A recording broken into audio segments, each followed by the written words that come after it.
Sure. That's working. Internet. There we go.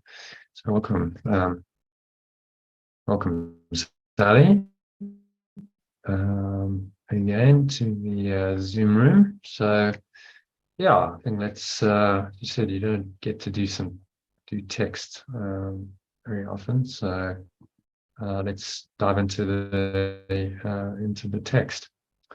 Have a look at today's text reading, which is section 11 of chapter 13, called The Peace of Heaven. So let me just get the live stream going, and I'll share my screen, and we'll dive straight into it.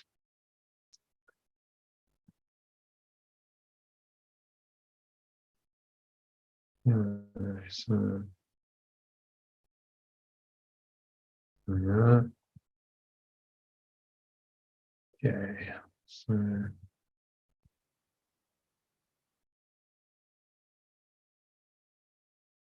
just going to get the live stream going.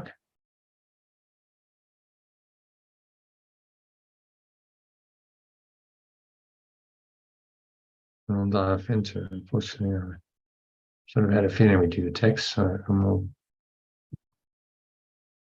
more prepared for it.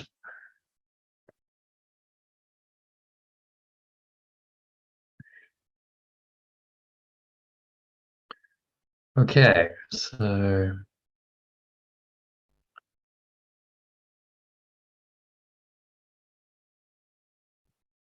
let's do some text. Chapter 13, section 11, the peace of heaven. It's 11 paragraphs, so we'll see how we go. But we actually did 17 paragraphs in about 3 hours the other night, which was quite good. Rest of it. I'll try to just speed it up a bit. So we're not doing the reading after each one, because it just ends up taking too long. Yeah. Although it's a nice idea. If you've got 11 paragraphs, it's just ends up taking too long, you don't finish. So okay, so done the alternative. We just, as we go in the alternative, let's just translate it into first person. Otherwise, most of the translations are probably done. So unfortunately, I normally do use the AI to do it, but I can't access that here. Said, sorry, your country is not supported. I'm like, wow, okay. So if you're in third world Africa, you can't get access to it. Is that what they're saying? Interesting. So yeah, do you want to read it in the alternative, and then we'll translate as we go into first person? Okay. Forgetfulness and sleep and even death become the belief in separation's best advice for dealing with the perceived and harsh intrusion of guilt on peace. Okay. Yet no one, we translate it into first person, that bit. So my belief in separation's best advice for dealing with the perceived and harsh intrusion of guilt. My perceived.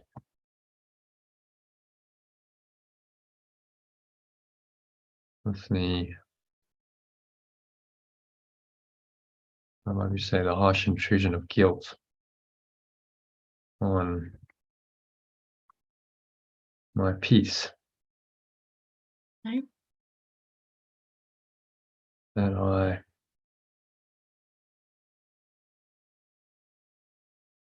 actually misperceive.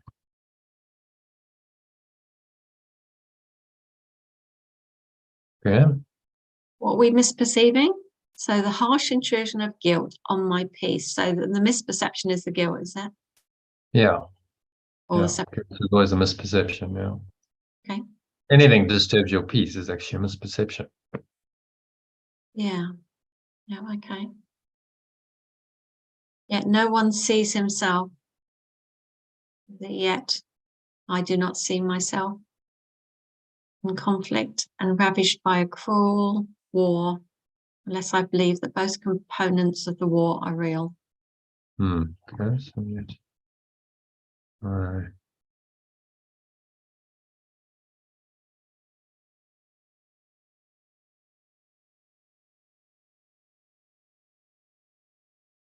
Cannot see myself in conflict and ravaged by a cruel war. Interesting, because we're just talking about the war. In conflict and ravaged by a cruel war, unless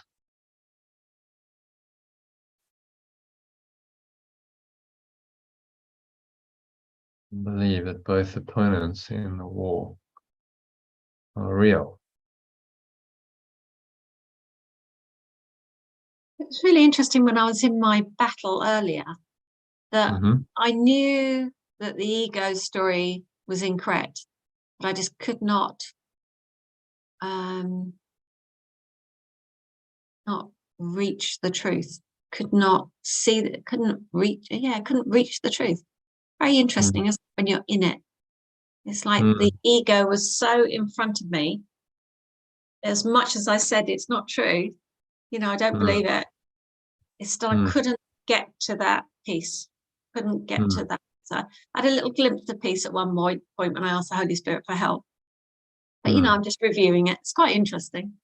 It says perceiving both sides of the war. Well, I knew that one war wasn't true. One side of the battle wasn't true. I couldn't even see the other side. Still feels like a struggle. It was just, couldn't get past it. It's very strange. Well, it's untrue, but it's so deep rooted in our psyche. So when it comes up from, that's coming up from the depths of your subconscious, it can seem to be, very powerful, overwhelming. Which is why most people don't undertake this journey. They're too scared. It's like, I don't want to face that. That's terrifying. So to just cover it all over and pretend everything's okay and distract myself on the level of form with perception, that's illusory, that's false, and really not go deeper into my psyche, because there be dragons. The ego is telling him, oh, that's scary, you don't want to go there, because it knows that if you go there and you look, then that's the beginning of its undoing. So it's going to try and prevent you from doing that. Okay. I suppose it was a bit like going into war, when you've got two armies coming together and you're facing your enemy and all you can see is your enemy. See peace, you'd have to turn around and walk the other way, wouldn't you, away from it? It felt it was a bit like that I had to keep my eye on the enemy. I couldn't somehow turn my back on it and walk away. Or you could, elevate yourself above the battleground. You could fly above it and go, okay, I can just fly over the battle scene and have the bird's eye view, higher perspective. Yeah. But when you're locked in a struggle, it feels very real. It feels like a real war. And yet, that isn't. Your mind, at least the part of your mind, recognizes, at least conceptually, if not experientially, okay, I know this isn't really real, but yet, you still have to play it out. In the Mahabharata, there was a great war in ancient India, which was written down, and there's a whole discourse on it in something called the Mahabharata. And that was where you've heard of Krishna. So Krishna and his disciple Arjuna had to go and fight in the war. And Arjuna was like, well, I mean, you're a spiritual master. What are we doing? Fighting. Surely this isn't very spiritual. And Krishna said, yeah, but this is what's called upon us to do, so we must do it. We can't avoid, what's come to us to face in this lifetime. And you can only do it with courage and with the spirit with you. Quite interesting guidance. Said, so the struggle is, I guess you could interpret that from a spiritual point of view. The struggle is necessary. Sometimes you have to go through it. Although it's not real, you have to go through the battle to get to the other side of it, and realize that it wasn't real, and that there's you've now won the battle, and you're identified only with the Holy Spirit. And every spiritual master in history has had to go through that. I think the illusion is it was easy for them. Oh, well, Yeshua was born enlightened. And we know the Buddha wasn't, because he really struggled. But somehow they had some, God-given power that we don't have. That's just allowed them to get it. But that's not the case. They had to struggle as well, and go through the dark nights of the soul. And wouldn't have been easy for them either. No one finds it easy to confront the ego and overcome it, because it seems to be real. It seems to be quite powerful in this world. So, the heroes of this world are the ones who say, "Yes, I'm up for the challenge. I'll take it on. Really take it on. Not fudge it. Say I'm taking it on, but I'm not really taking it on. This must be undone."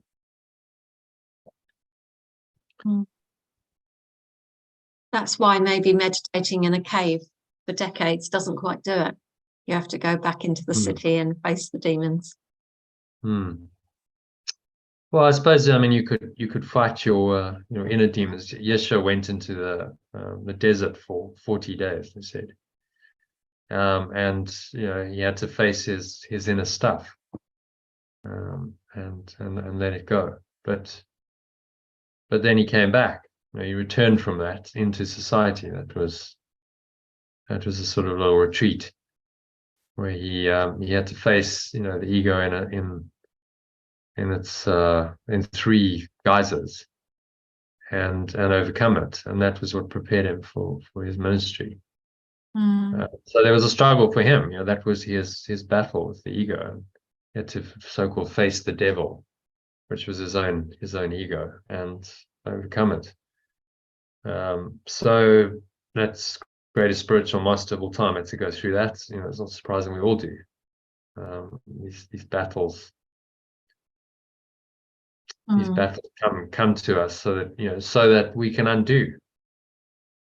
So we can undo the ego. That's how you do it, by confronting it, seeing it for what it is, struggling with whatever the issue is, with the thoughts, with the emotions, and then finding a way to release it, and finding the peace beyond that.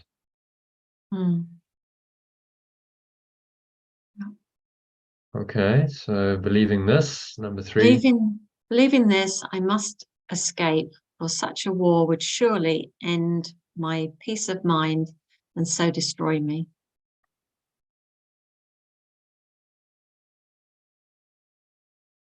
So that's interesting. I must escape. See his freedom. So maybe he's saying we want to avoid it. Both the opponents of the war are real. Believing this, I must escape. Said, maybe you had that okay, well, turn around and escape the war. Yeah. Well, the ego says you must run away, doesn't it? And actually, if you face it, you've got to go through the feelings of it, haven't you? Yeah. That's when one has to face it. That was well demonstrated in the Matrix, when he's really been beaten up. The ego is giving him a proper beating, and is trying to kill him. And he goes, okay, I'm not going to run anymore. I'm going to face you. And that was really an important part of his training. It was of that journey. And then the operator said, well, what's he doing? why isn't he running? And Morpheus said, he's beginning to believe. So this is how he's coming into that faith, belief that actually, yes, he can overcome this seemingly invincible ego, which was necessary for him to then subsequently resurrect. That was part of his journey. And then 10 minutes later, once he'd resurrected, he's in a different state of mind. The ego's got no power over him anymore. It's like, okay, well, I've transcended this. Before I was fighting you.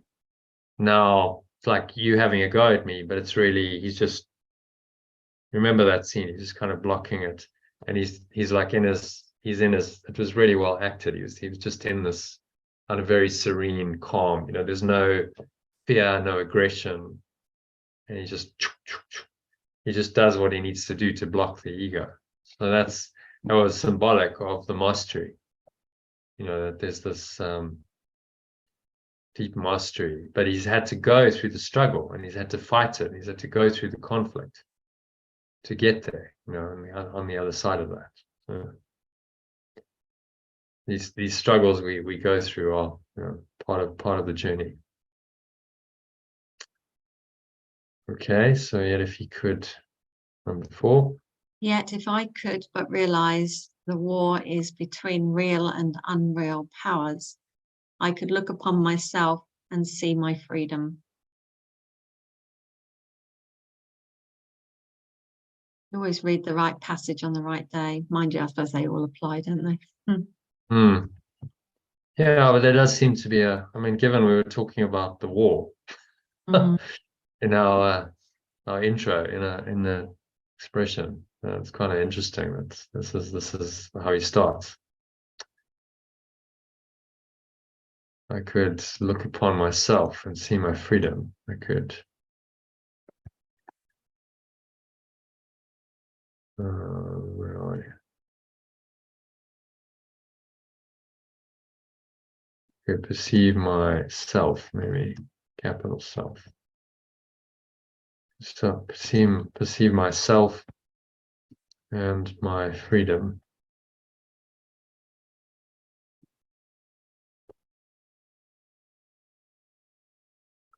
I don't find myself ravished and torn in endless battles if I perceive them as wholly without meaning.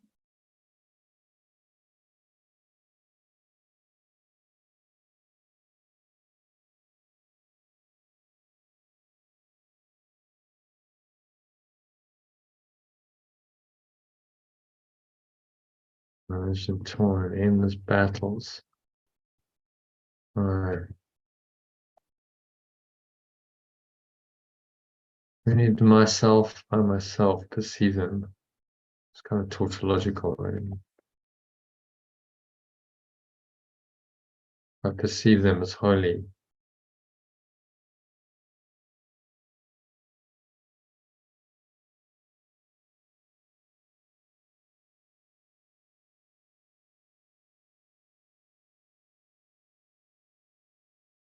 Completely.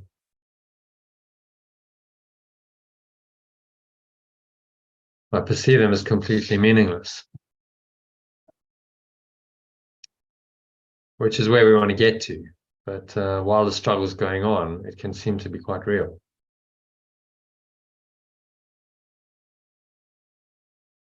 On the other side of it, well, the struggle was never really real. Just between a real and an unreal power in my mind, as he says, to realize that the unreal is simply unreal, doesn't exist, and therefore you can't really fight it. How can you fight what's not real? See, that's the escape from conflict.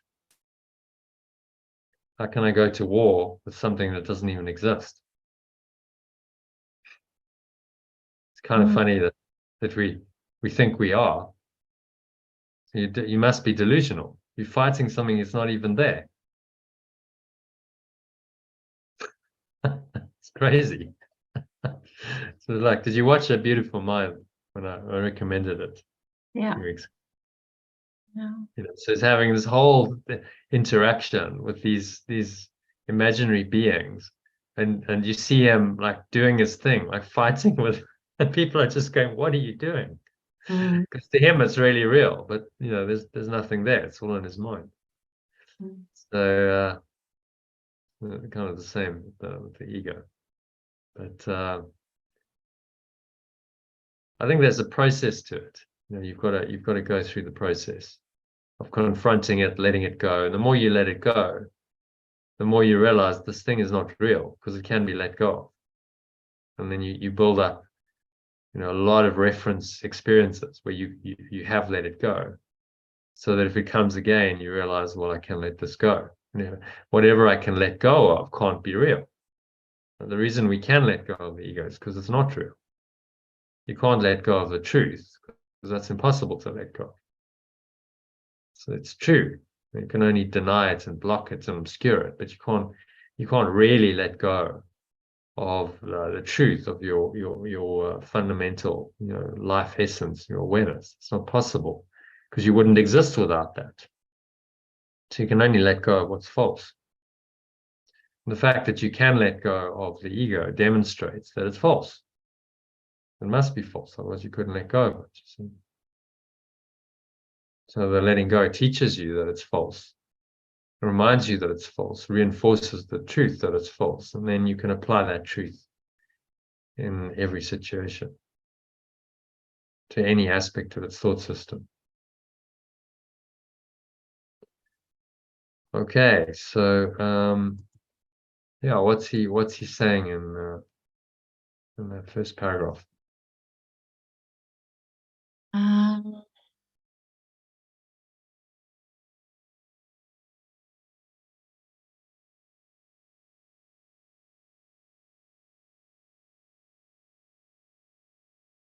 I believe both sides of the war are real and I'm always going to be in conflict. And believing this, I feel I must escape.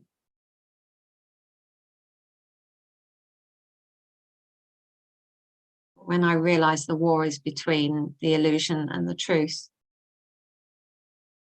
and then I can make the correct choice, the right-minded choice. You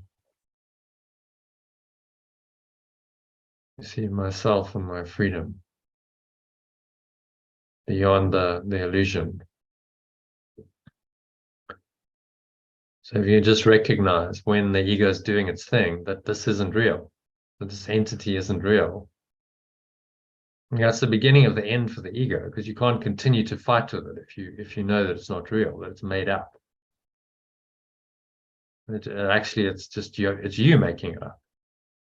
It's your own mind that's making up what you're fighting against. So the struggle is completely in your own mind.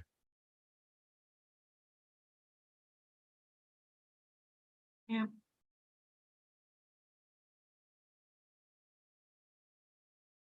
So I perceive them as completely meaningless. Comes back to lesson number 1. Nothing I see means anything. It's completely meaningless. How can I be caught up in a struggle, in a war, if it has no meaning?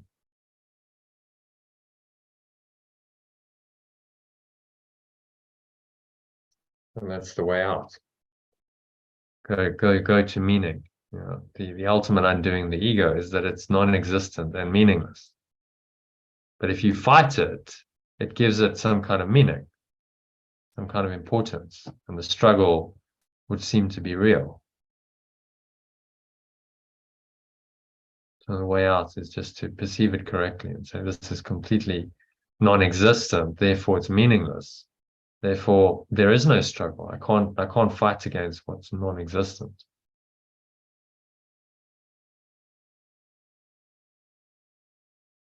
Okay, any other thoughts on number 1? No. All right, so number 2 then.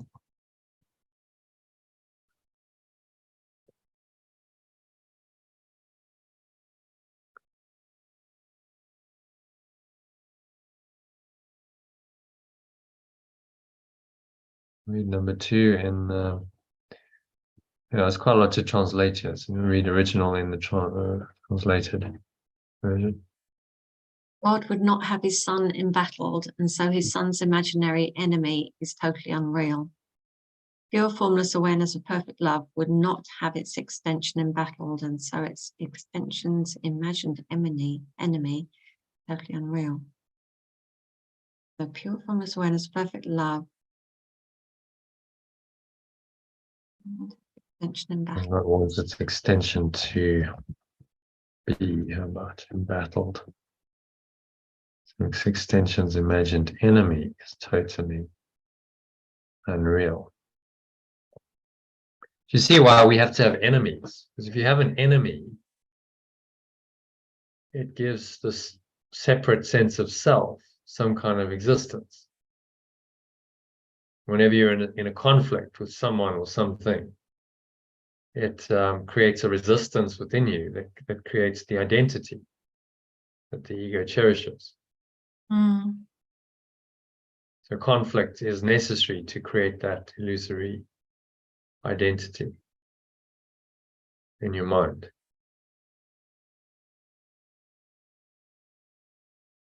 And he's saying to us that's totally unreal. Extension's imagined enemy is totally unreal. So if it doesn't even exist, how can you have a conflict?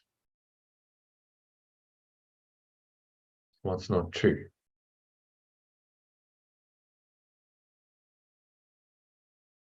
Okay. Yeah. I am but trying to escape a bitter war from which I have escaped. Does that make sense?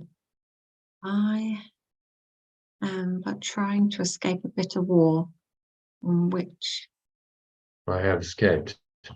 okay, why is it said like that then? That's weird. Because I'm trying to. Yeah. So that's the illusion. I'm trying to escape a bitter war, but I've escaped it already. Oh, I see. Yeah. Okay. Yeah. On the level of truth. So it's demonstrated here. The bitter war would be on the timeline. I think I'm trying to escape the bitter war, but actually I've escaped already because this is still true. I just haven't.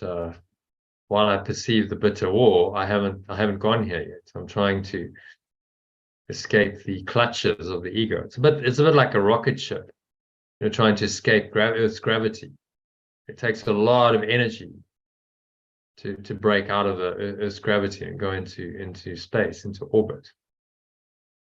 Yeah. So in the same way, to escape the Holy Spirit, you need a lot of spiritual energy to go into this higher state of being, knowledge, and escape the kind of gravitational pull of the ego that wants to pull you down and root you down onto the timeline, rather than It's transcend it. interesting that you call it a gravitational pull because it is like that, isn't it? It's quite magnetic, that ego illusion. It's like it's more compelling than peace. Ridiculous, isn't it? And it seems to be a law. Gravity in this world seems to be like one of the fundamental laws, without which you cannot, be. And that's also an illusion. The truth is, gravity can be transcended, but it seems to be pretty fundamental. So the ego, being behind things like the law of gravity, but it's behind the gravitational pull, spiritual, mental, emotional. It's not called a spiritual, psychological and emotional pull, which is the pull downwards onto the timeline. It wants to root you onto that timeline so that you identify with the character on the timeline, you identify with what's happening in time and space to the character, and it keeps you disconnected from this higher awareness. So it's always trying to root you down onto the timeline. Like whatever happens, it's trying to get you to misinterpret what happens so that your separate identity is perpetuated, strengthened.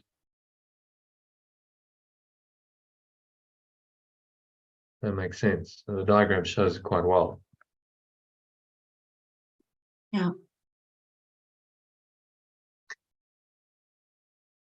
The war is gone.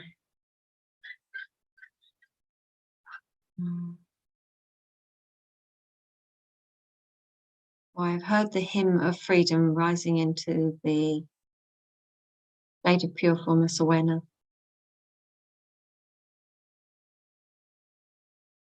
Gladness and joy belong to pure formless awareness of perfect love.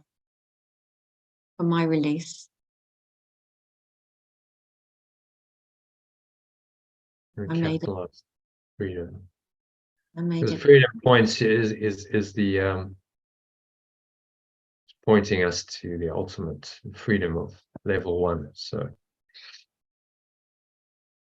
anything on this level is capitalized. So love, peace, joy, freedom, they're actually on that level.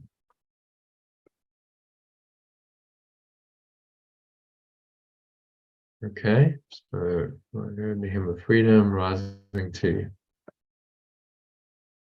state of pure formless awareness. This idea of rising up. Yeah. The hymn of freedom is really letting go. That's the hymn of freedom. So the willingness to let go of whatever's arising in your mind, whatever dark thoughts and emotions arise, you rise above them to the state of pure formless awareness. So this would be the state of pure formless awareness, rising up above the battleground. And you can't honor the thoughts and emotions of the ego, because those will just root you back down to the timeline.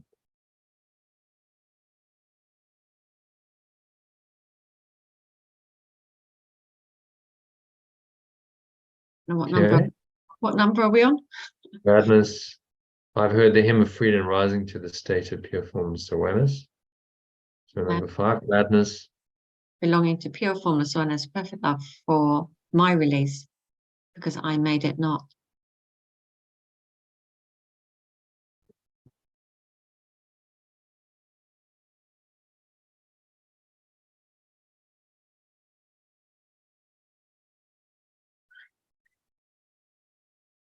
I made it not.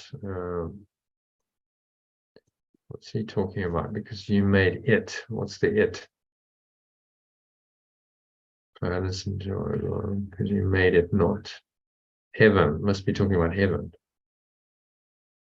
You made it. It must be the heaven, yeah. So we'll put that in capitals, because I did not make the state.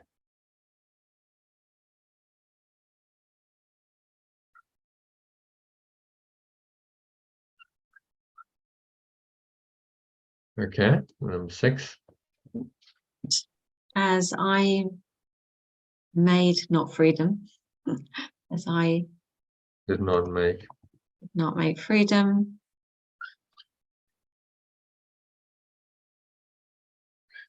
I did not make a war that could endanger freedom.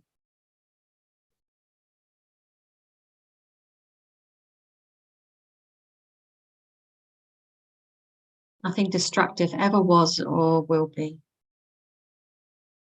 The war, the guilt, the past are gone as one into the unreality from which they came.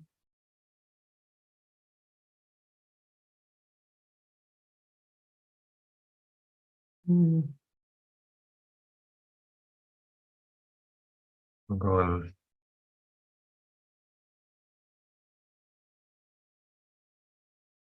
together into the reality, to the unreality from which they came.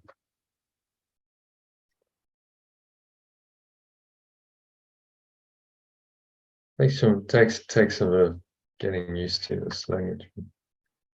The idea that something that's unreal could seemingly arise, and then when you let it go, it just disappears back into unreality. It was never real. And all those thoughts and dreams that came about disappear into the unreality from which they came. And unreality, remember, is the idea of separation. So let's have a look here.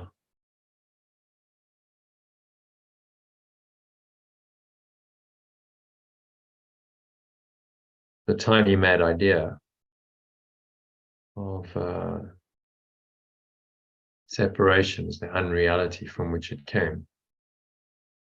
So it's simply recognizing that all the effects of the unreal thought are untrue because the thought itself is untrue. That's the correction we need to do always. None of it can be true or real because this idea of separation is not true or real.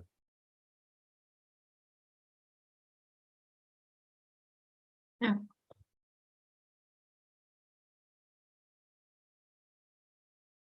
The unreality from which they came. So it's denying, all we're doing is denying the reality of any aspect of the unreal thought of separation as it seemingly manifests itself in the world.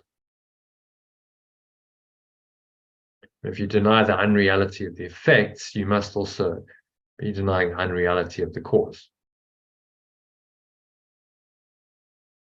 So that's the methodology. To get to the cause, you deny the effects. As you keep denying the effects, you eventually get to the root cause.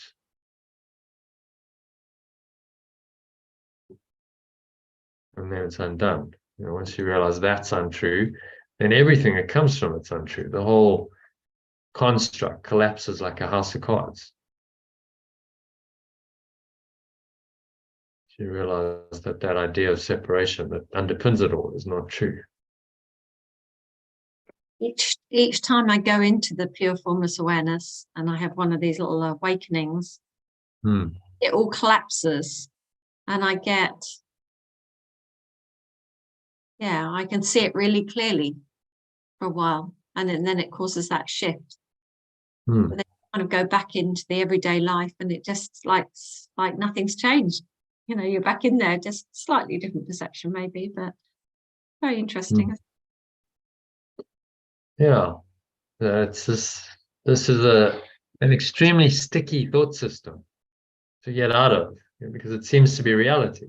We've projected it out and made it into seeming reality, and just seems to carry on. This is the way the world works, as the default mode of operating, and to undo it can feel like very hard work. So most people just accept the system without questioning it. I'm saying, well, what is the fundamental premise of it? Fundamental premise of it is separation. We must question that. It's one tiny mad idea behind all of this, at the core of it, and it's all just an idea. So how can I be terrified of an idea? It's just an idea.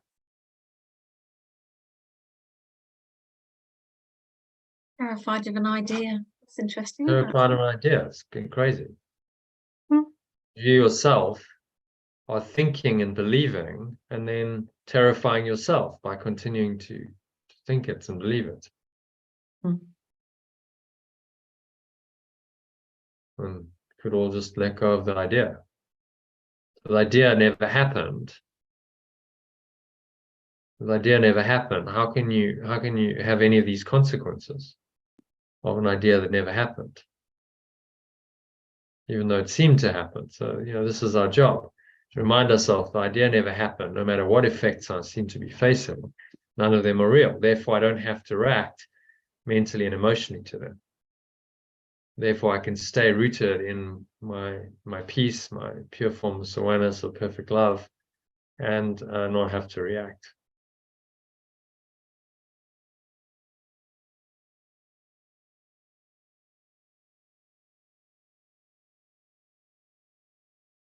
Okay, so reach the end of number 2.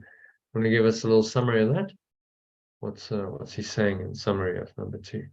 That the imagined enemy creates the separation and the war. And the enemy is not real. And to rise above it, to see the truth.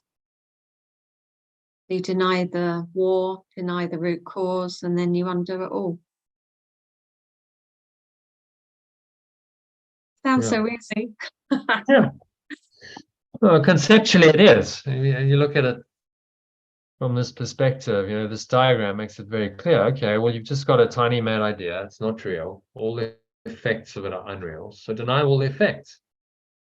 Whatever seems to be happening in your dream, you deny those effects. And that's the way. If you deny the effects, you must be denying the cause. You're denying that thought of separation is real.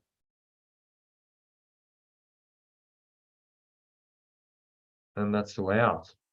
And practically speaking, you've got to keep doing this. As these effects keep coming, you've got to keep denying them systematically. As systematic as the ego is in creating illusions, you've got to be that systematic in undoing them. Which is why the mind training and the tools and so on are really helpful.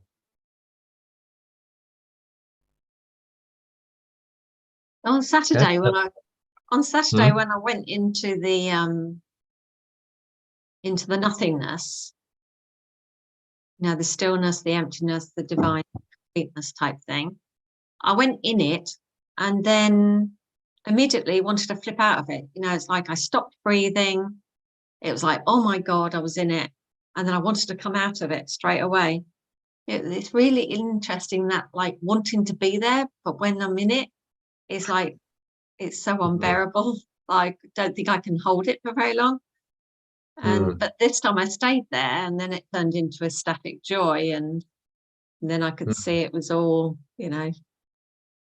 all so clear, and there was never anything else. And then I can, bask in it. But it's so interesting, that feeling that when I'm in it is like, oh my God, even though I want to be in it. I don't because know. in that state feels blissful and joyful, but the ego is like, oh, this is the end. This is the end of the world, the end of my existence. So come back, come back to me, come back to this domain of separation.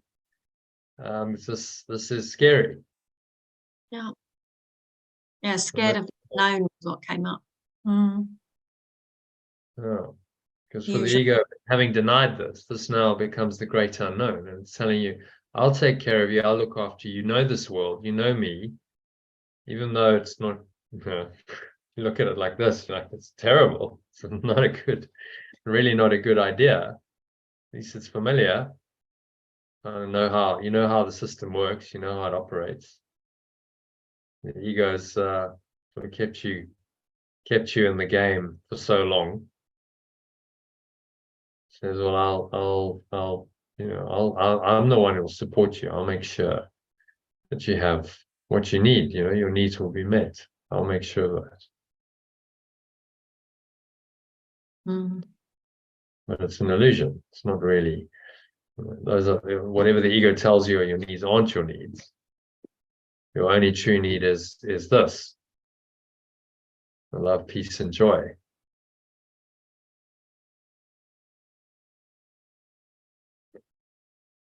So it requires a lot of vigilance. You really got to be watching all the time, watching it, and watching its strategies. Trying to come in and hijack your mind and to do things that aren't necessarily helpful. It's funny that when I see it so clearly and I'm in it, and it's so obvious that, Sally's covering it over, and all the words are covering it over, and all the images are just covering over the completeness, the pure formless awareness. And then you can forget it so easily and come out of it. We'll not Yeah. forget it, but you know, it gets a bit covered over again and you carry on. Because in this world, it seems to be so real. All this stuff, seems to be real. The physical seems to be real. And you're walking around in a body and there's people in the dream and it's all.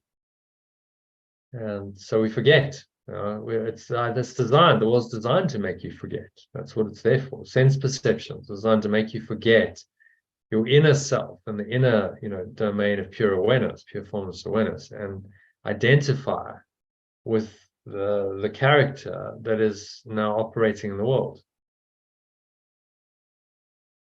Yeah.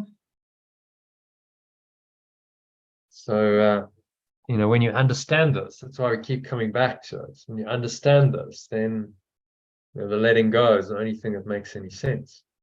You realize the only way is to undo these programs or blocks to the awareness of love's presence. Okay, so what's he saying in number 2?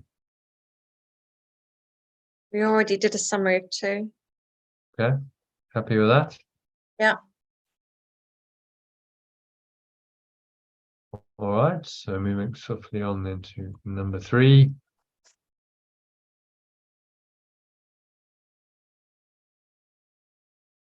And we're all united in heaven. We are all united in heaven. You will value nothing that you value here. So this is the alternative, is it? Yeah. Oh no, we're not on the alternative. When I am united in the state of pure formless awareness, I will value nothing that I value here. Yeah, I think we'll keep it as we, when we are all united. Yeah. Talking about the whole sonship. I will value nothing that I value here.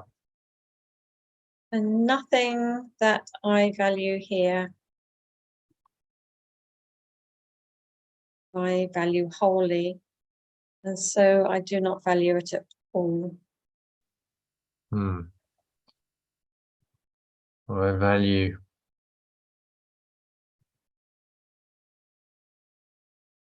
how about I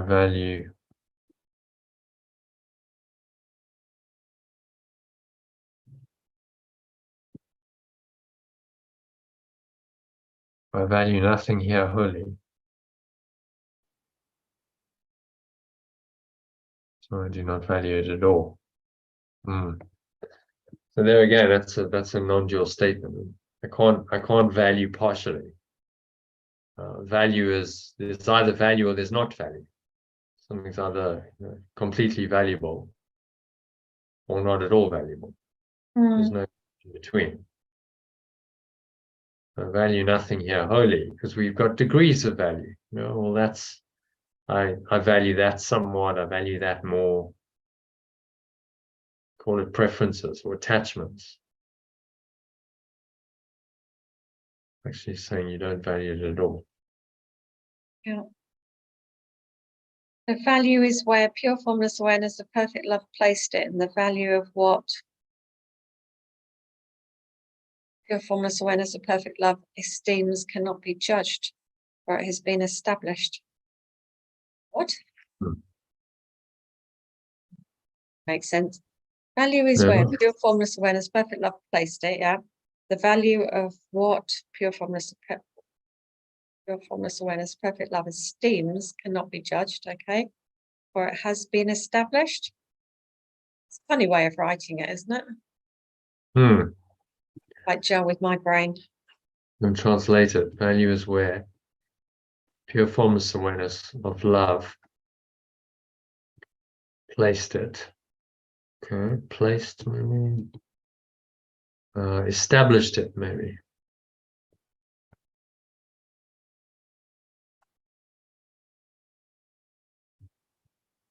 So say true value. Pure formless awareness of perfect love established.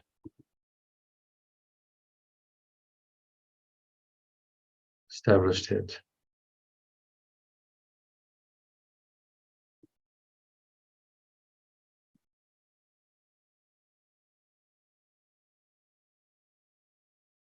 value of what pure formless law is, perfect love esteems, cannot be judged.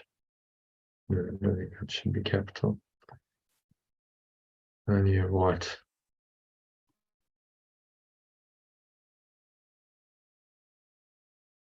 Formless law is perfect love.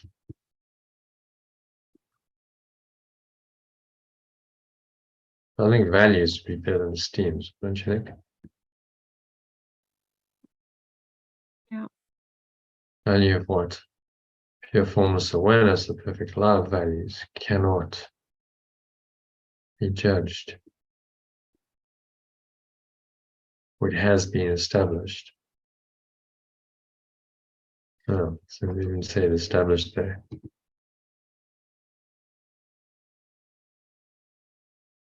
What has been established cannot be judged, for it is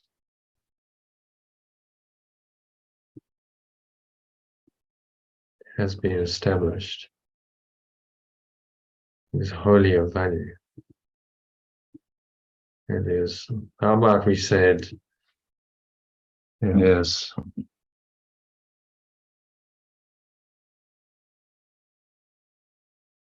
infinite in value. You can't really measure what's infinite. Yeah. Can only be appreciated or not. So again, only one. There's two realities, two thought systems, and it's one or the other. You just make a choice. You can't be half pregnant. Like it's either valuable or it's without value at all. And because that's the case, we can choose so easily. It's actually quite easy to see the difference between these thought systems.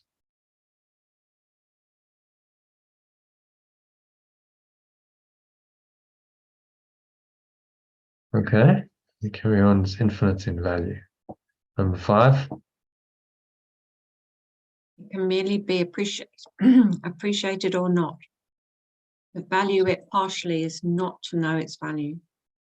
Oh, I can merely, instead of passive, I can merely appreciate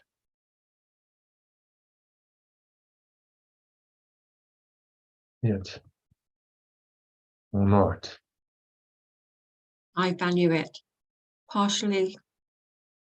Value it partially is not to know. So if I value it partially,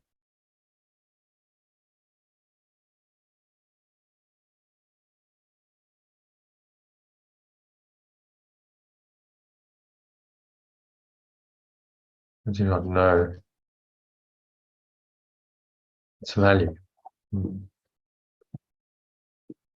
So there's no hedging your bets here. It's like either entirely valuable or it's not valuable at all. If something's and the decision rule is if something is permanent, then it's valuable.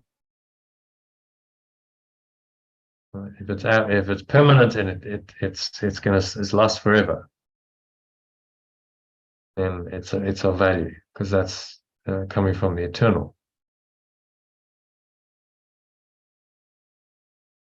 But if not, if it's temporary, then it's without any value at all.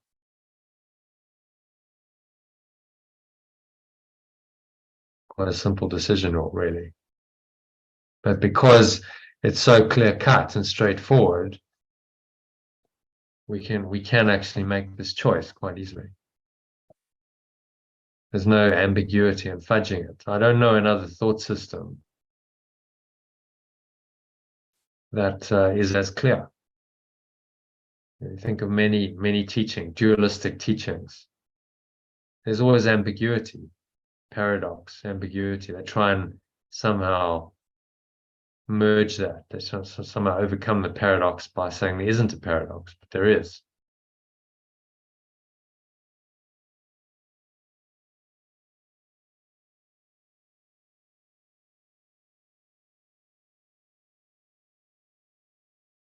Can really appreciate it or not. Okay. number? So 7. In the pure formless awareness, in the state of pure formless awareness, is everything pure formless awareness of perfect love values and nothing else?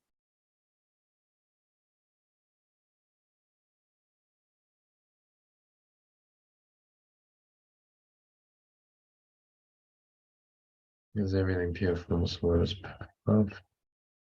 So maybe just switch that around. So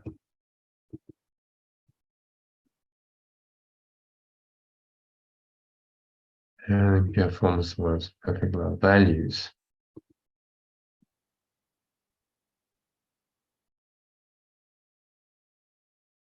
In the state of pure formless awareness. So the original is heaven. And heaven is everything God values and nothing else. So in the everything pure formless awareness of perfect love values is in the state of pure formless awareness. Kind of logical, yes, I guess that would be the case.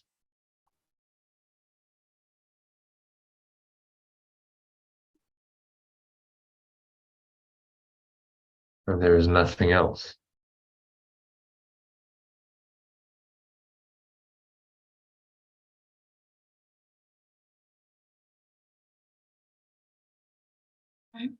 Number 8. The state of pure formless awareness is perfectly unambiguous. Everything is clear and bright and calls forth one response. There is no darkness and there's no contrast. There is no variation. There is no interruption. There is a sense of peace so deep that no dream in this world has ever brought even a dim imagining what it is.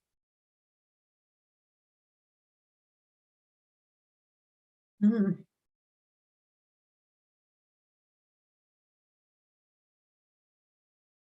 No darkness, so that would be darkness is limited awareness. There's no contrast. So, when you're in the darkness, you're struggling with the ego. That's limited awareness, isn't it? Your awareness is very limited and blocked, restricted, and you feel it. Yeah. But to get out of it can seem very difficult because it wants to keep you in the prison of that limited awareness.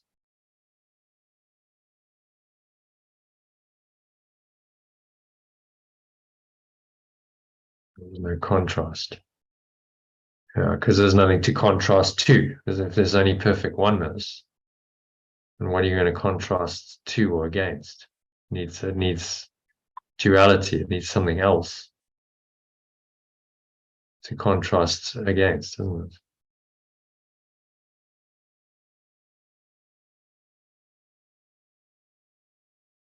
There's no contrast, there's no variation, there's no interruption. Sense of peace so deep.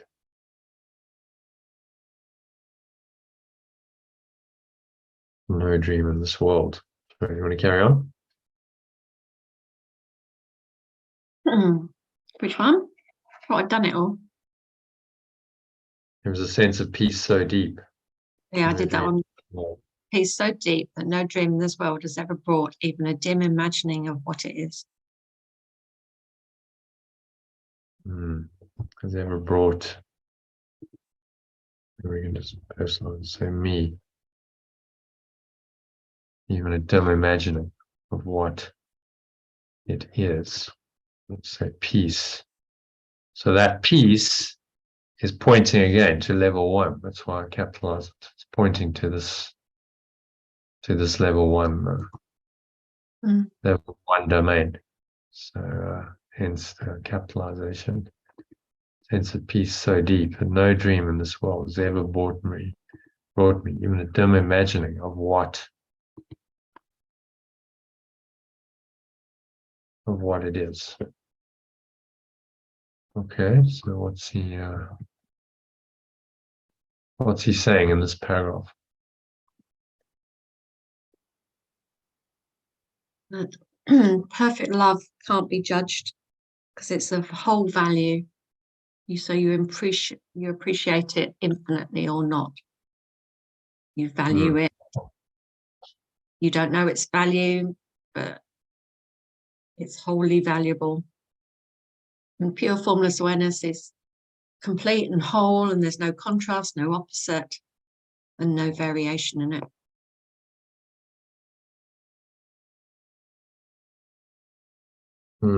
Only when you go into those deep experiences, there's a sense of, well, there's no space, there's no time, there's no boundary. It's just formless.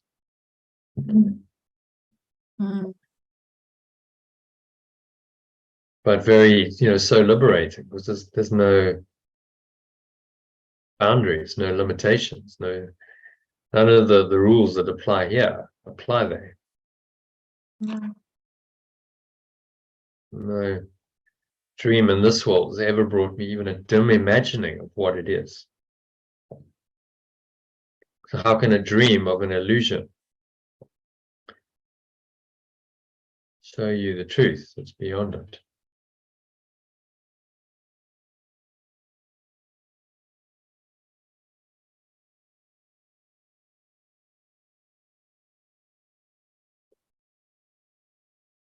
Experientially, I mean, this corresponds with your experience when you've gone into these deep states. Yeah, the state is just absolutely complete. Nothing in it, just is. The nothingness, but it's everything. Perfect peace. Sense of peace so deep that no dream in this world has ever brought me, even a dim imagining of what it is.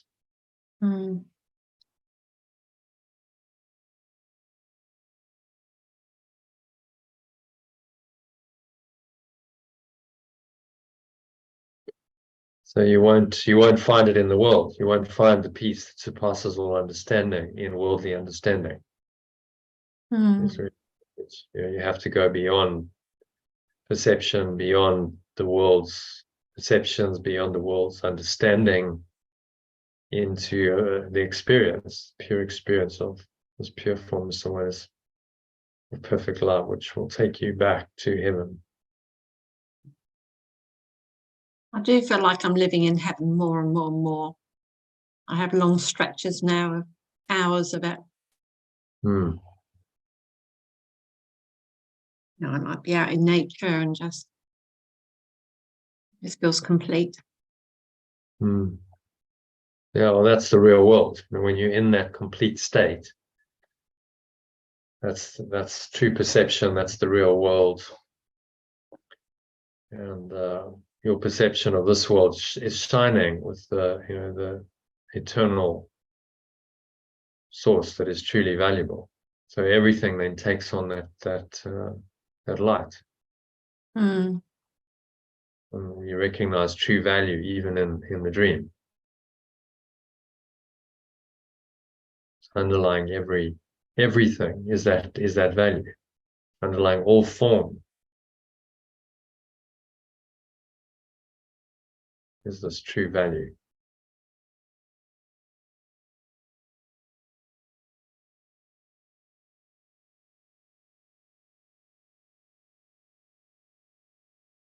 We can only find it within our own minds.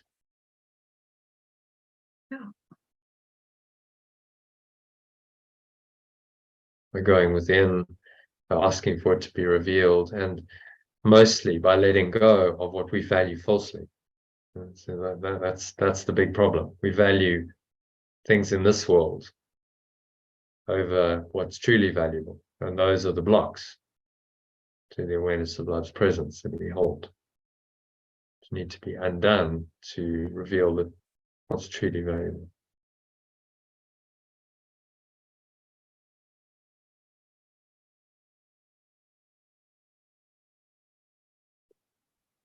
Okay, kind of given a summary. Anything else you want to add to that? No, I was just thinking it's so much easier when you let go of the self-concept of who you are to be able to experience that unlimited awareness. But when you still see yourself as separate and individual, it's very difficult to understand this, isn't it? And Well, impossible to understand this. Not very difficult. You'll never understand this domain of true value and experience the deep peace as long as you've got a separate self-concept. Because that separate self-concept has limits, has boundaries, has borders, has a whole thought system that defines it in time and space, and cannot access this eternal oneness and the deep peace. So the ego can't go there. The separate self, the ego, cannot comprehend this, understand it. It can only be undone. You can only transcend that in your mind, in your awareness.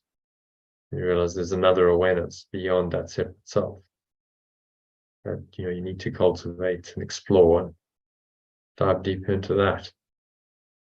so how do you view the world then? Do you see yourself as the truth, as the pure formless awareness? Or if you dip in and out, or are you sometimes Jono and sometimes perfect love?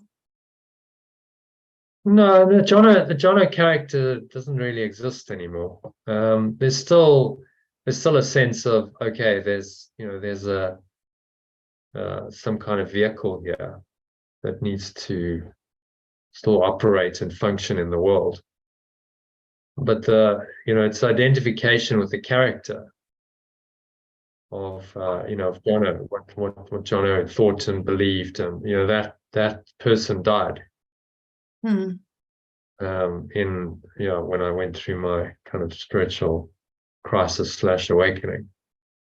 And so what's left now is still, yes, I can think and act, but much more, okay, well, I don't know. I don't really know how it's all going to work.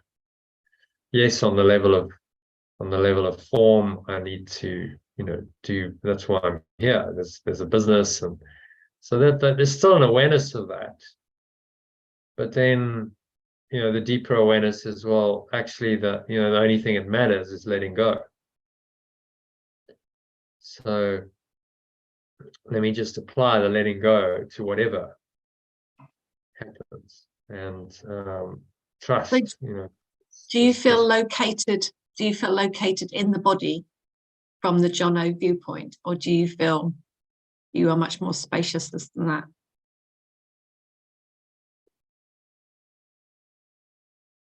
No, I mean, not really identified with the body too much. I mean, the body's like a vehicle.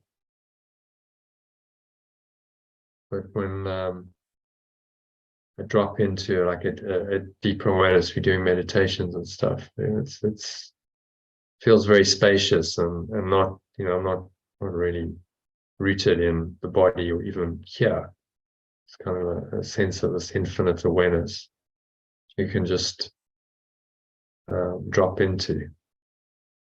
So when you say me or I or Jono, do you feel there's any separation with you and whatever? Well, so I see you, or I speak to you. Yeah. Do you feel the well, it's kind of a construct. It's like I on one level I speak to you, and there seems to be a voice coming through, and I seem to have a body, you seem to have a body. That all seemingly is real. We seem to be having a conversation right now. So you can kind of play, that's level 2, but you realize when it's happening that it's not really true. And sort of to have that in the background of your awareness always. So you can engage fully, you can immerse yourself in it. That's the flow. But there's always an awareness that it's not really true and it's not real. And so that you never can get fully lost in that. There's this awareness that it's not true, and If you start losing yourself again in it, then the Holy Spirit's there to remind you. But remember, it's not true. And so then you do a letting go process. And I still have to do that sometimes. Okay, just let it go, because the letting go is reminding yourself that it's not true. That none of it's really true. But there's a kind of a surrender to the process of it. And say, okay, well, let me just go with the process. I'm 50, might have many years of life left. I'll go with the process, and I'll let the Holy Spirit do what it's going to do through this vehicle. And that's quite an interesting, inspiring process to kind of witness as it unfolds. So the other day you were talking about the 4 stages, and you said there's the stage where it's done through us, and then the other stage is when we know we are it. Yeah. Where are you with that?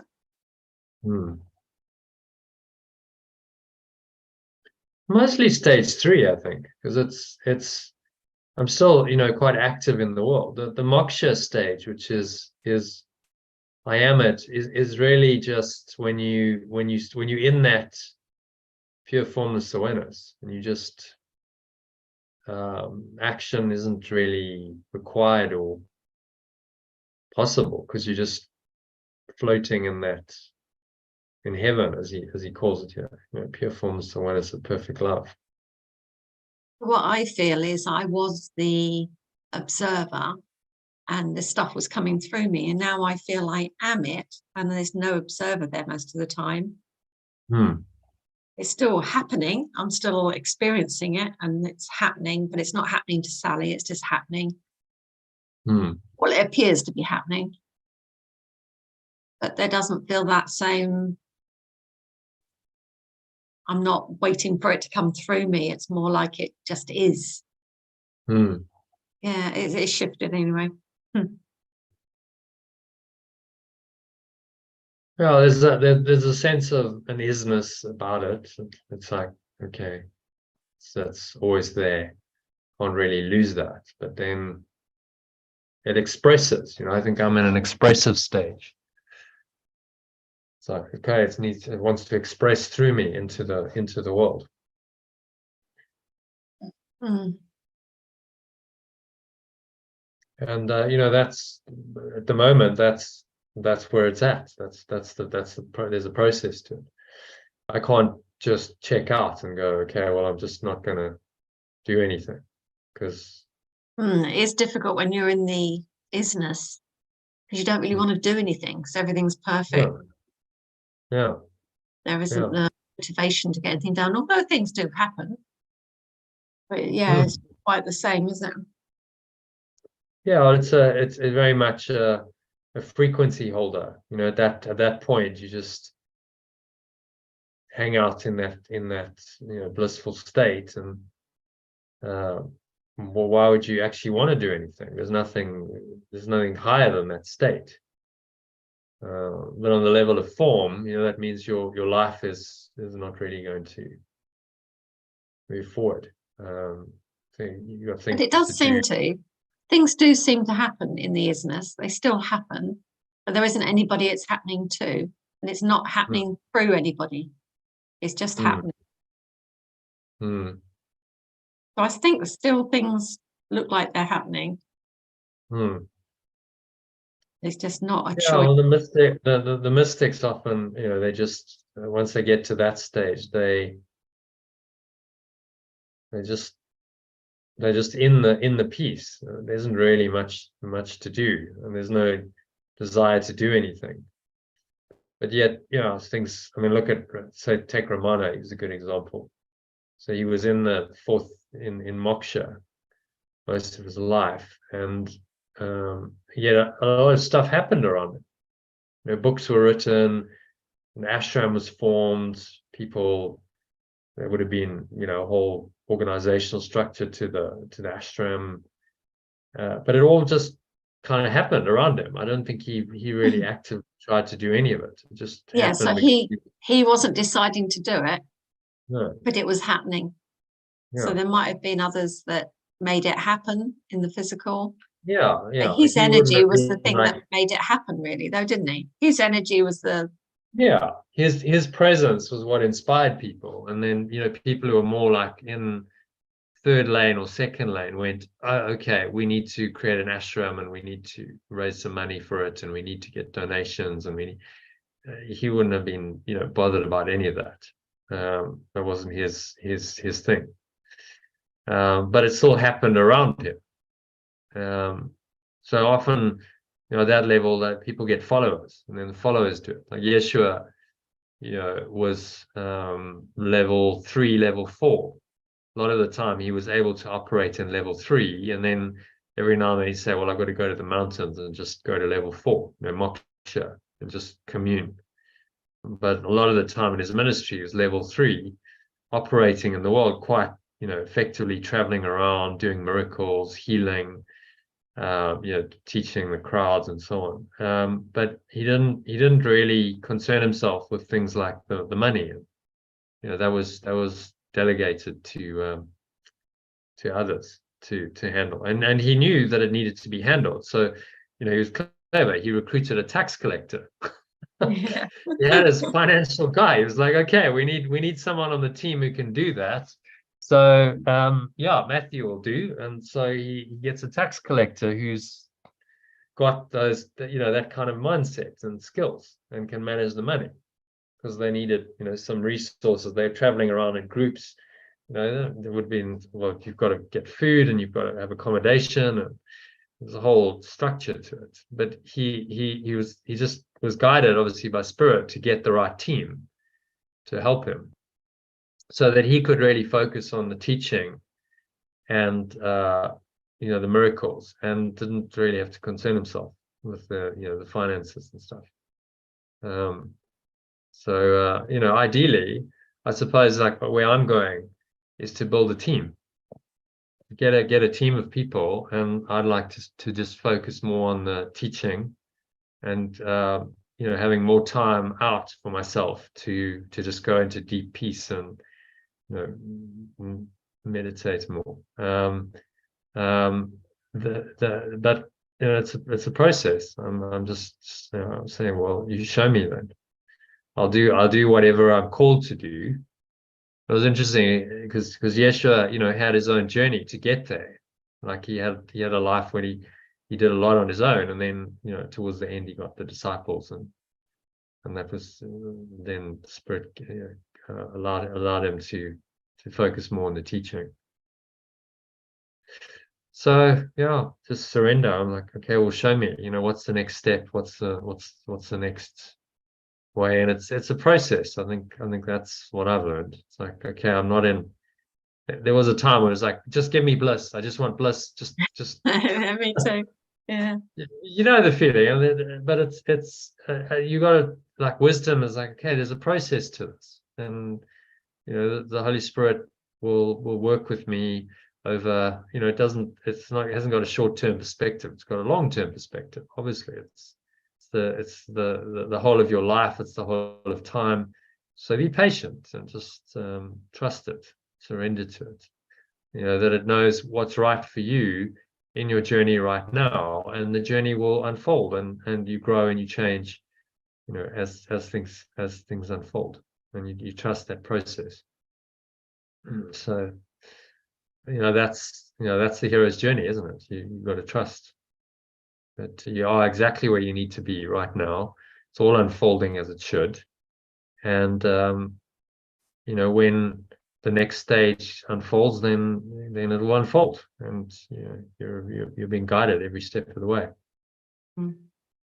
So, yeah, kind of level 3, the sattva with I can go into moksha occasionally, but I just don't have the time at the moment.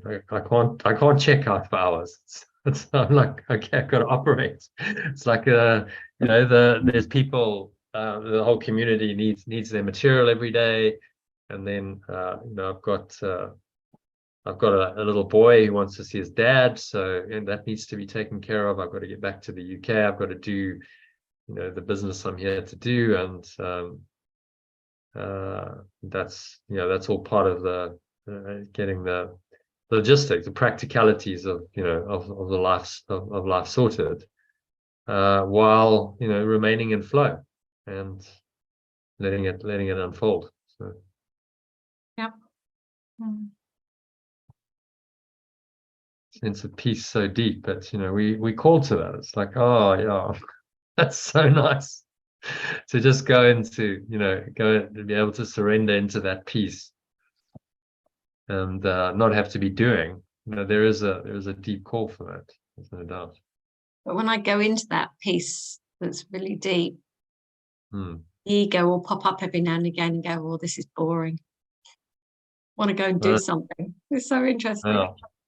Yeah. I mean, that would have been probably the original intention.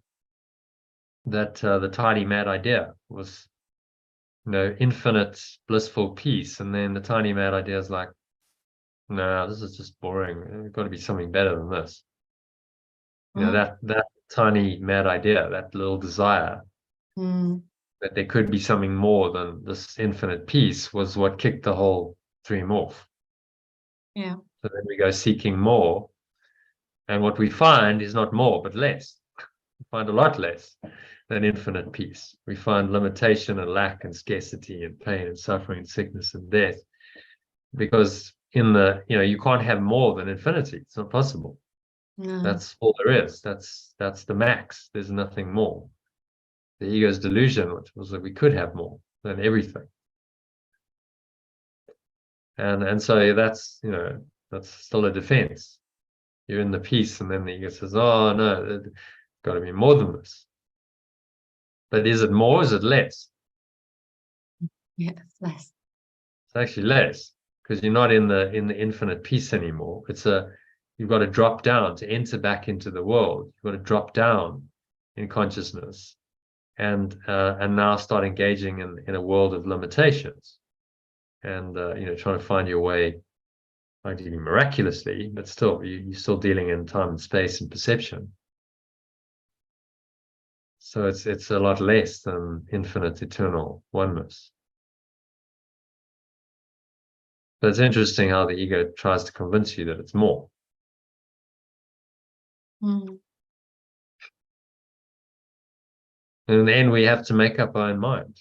It's a choice. He's saying what you value is up to you. If you want to continue valuing the illusion and valuing what's less as more, then okay, you can make that choice, and that'll keep you here. But you'll never have the deep peace and happiness and joy that you yearn for. There'll always be the blocks to the awareness of love's presence. Okay, so then he carries on. For nothing in this world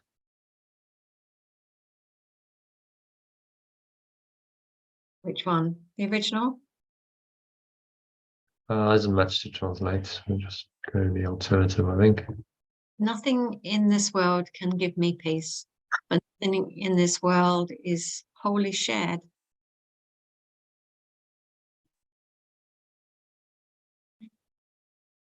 Perfect perception can merely show me what is capable of being wholly shared.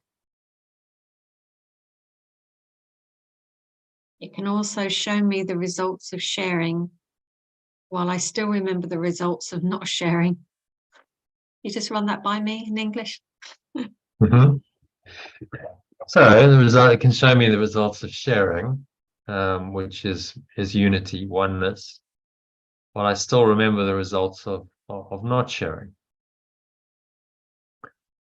So I still have perception going on. There's still an illusion of the ego going on, but it shows me, well, if I share, then and I share this powerful presence within me, then it has it has results, and I can perceive those, and I can contrast those with the results of not sharing, and go, well, which is better? That's how I learn.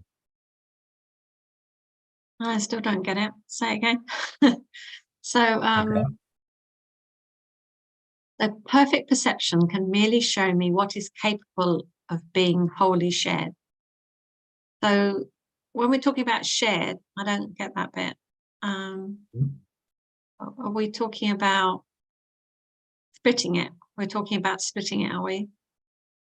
Separation. Well, what's shared is truth. What's shared is pure formless awareness, perfect love. So when we Because share, we share our perfect love. awareness. We share our being. We share our awareness. Okay.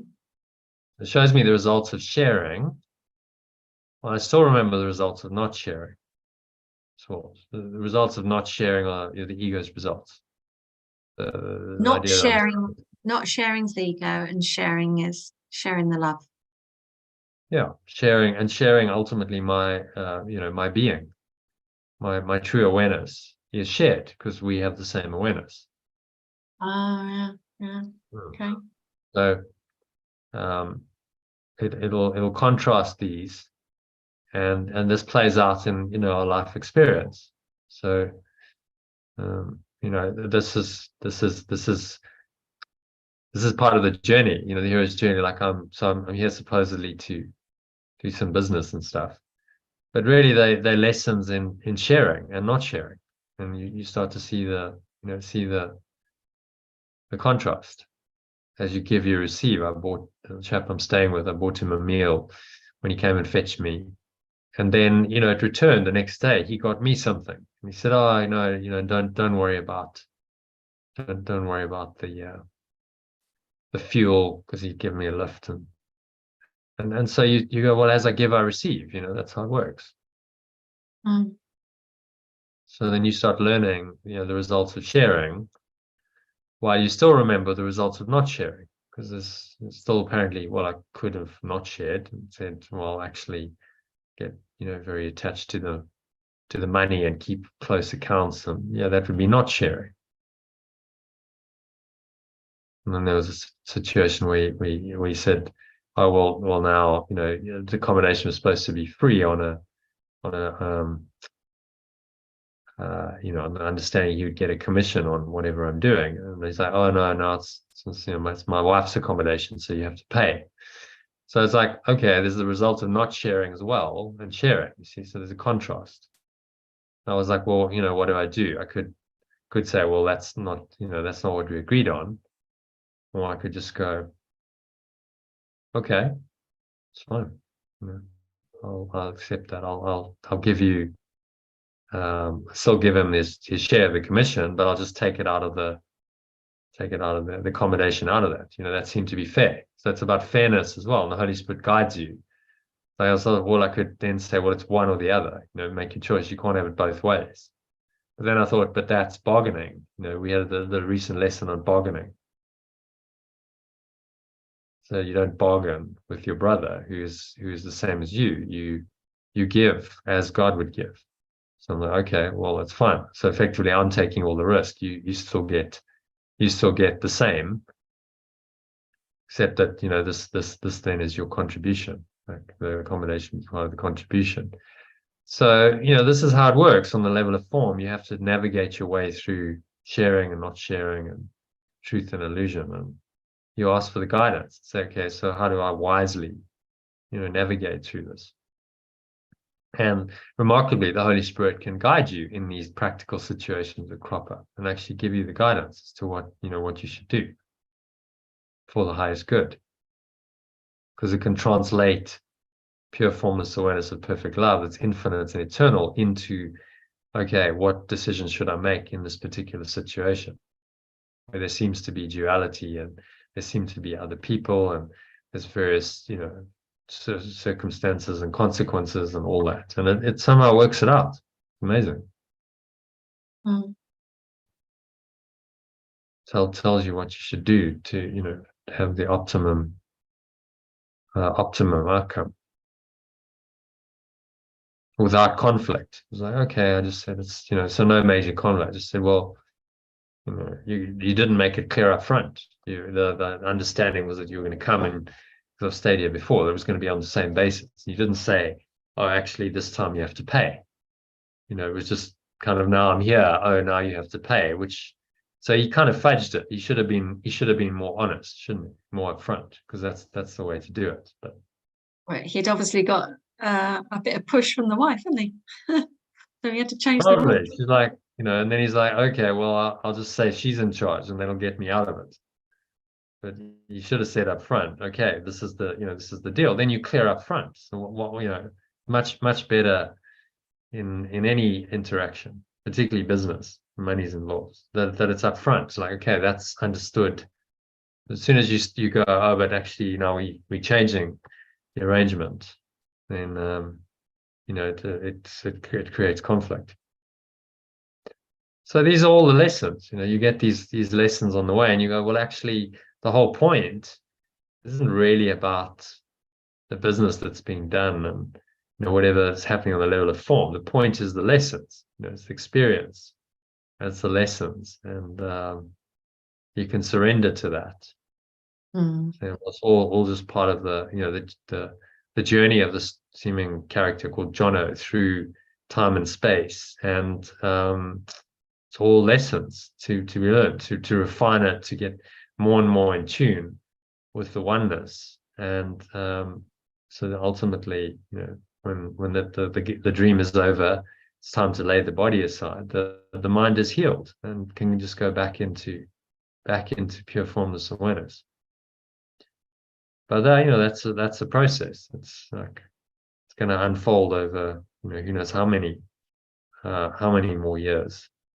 And so I'm quite enjoying the journey. It's like, okay, well, here I am, and the synchronicity and the flow and connections, and then you get some lessons along the way. It's all quite an enjoyable process, actually.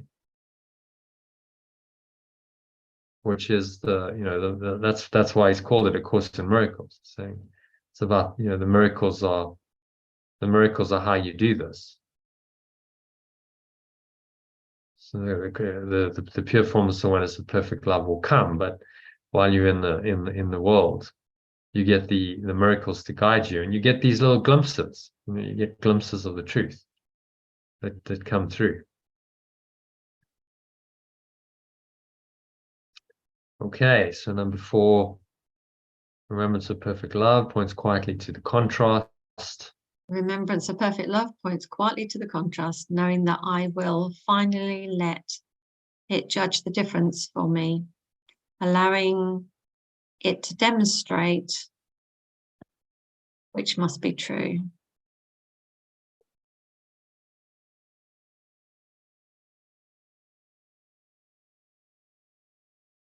Yeah, so it works by contrast, and you learn by the contrast of the thought systems, which happens through your life experience.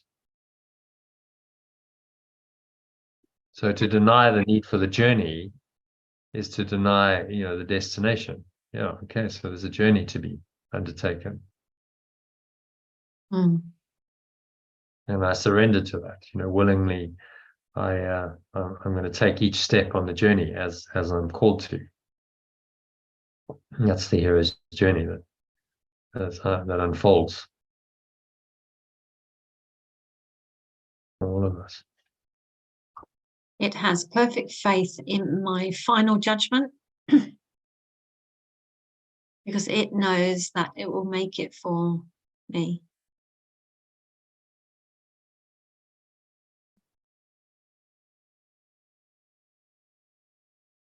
To doubt this would be to doubt that my mission will be fulfilled. That its mission, I think his mission will be fulfilled. So Holy Spirit's mission. I thought it was all the same. Okay. How is this possible? Well, the Holy Spirit is just that aspect of our mind. Remember, it's the remembrance of perfect love. So to doubt that the remembrance will return us to perfect love. is of course what the ego is always trying to do. Now, the Holy Spirit is an aspect of our mind. Yes, because it's not the whole truth, is it? Okay. It's just a remembrance, So if you look at Holy Trinity, it's the memory, the remembrance of the state of being that we carry with us. And when we access that memory, then we obviously go higher or deeper into another part of our mind, another awareness. So the more we remember this, the more we're remembering that we are one self. So the Christ idea, the true self, is very helpful part of the awakening.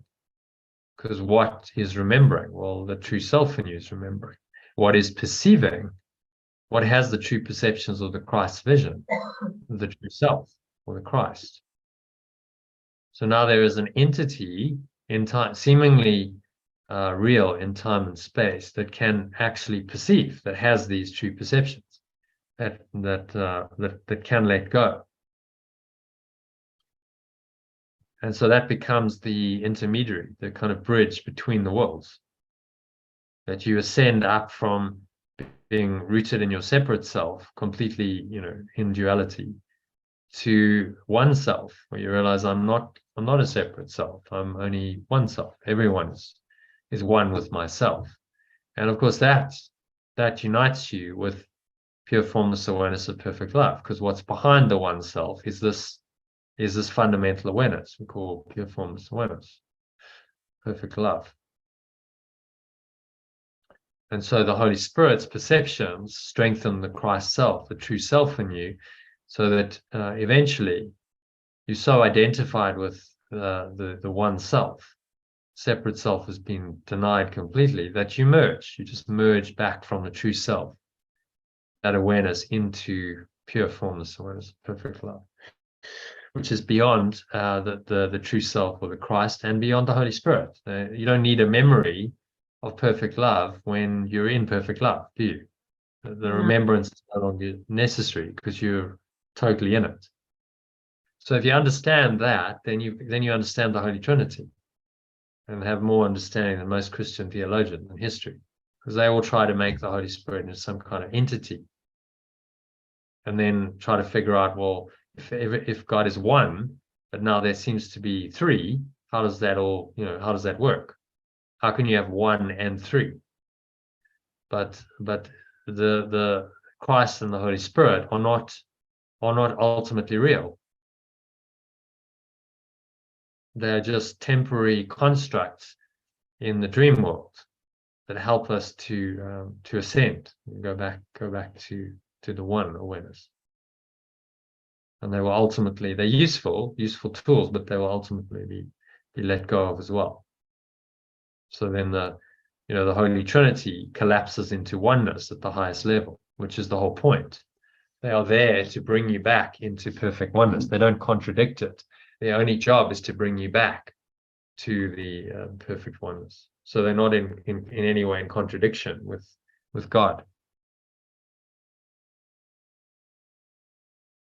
Does that make sense? Yeah, I'm just thinking about the fetters. You know a bit about that, don't you? About how it takes you back to the beginning. So you go from the first fetter to the 10th. So as you go to the 10th, you're going back to the point of conception and where it all happened. So I was just trying to work out where the Holy Spirit comes into the fetter model, but I suppose it doesn't matter. It is what it is.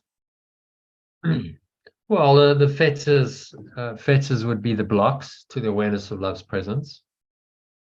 So if you've got any blocks that are stopping you from being aware of your true self, and ultimately of pure formless awareness of perfect love, then the Holy Spirit would be Christ and the Holy Spirit. So that in the Buddha's teaching, the Christ would be the Buddha nature.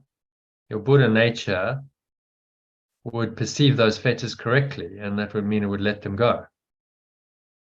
Drop a block to the awareness of love's presence, and then you go higher, more into the presence.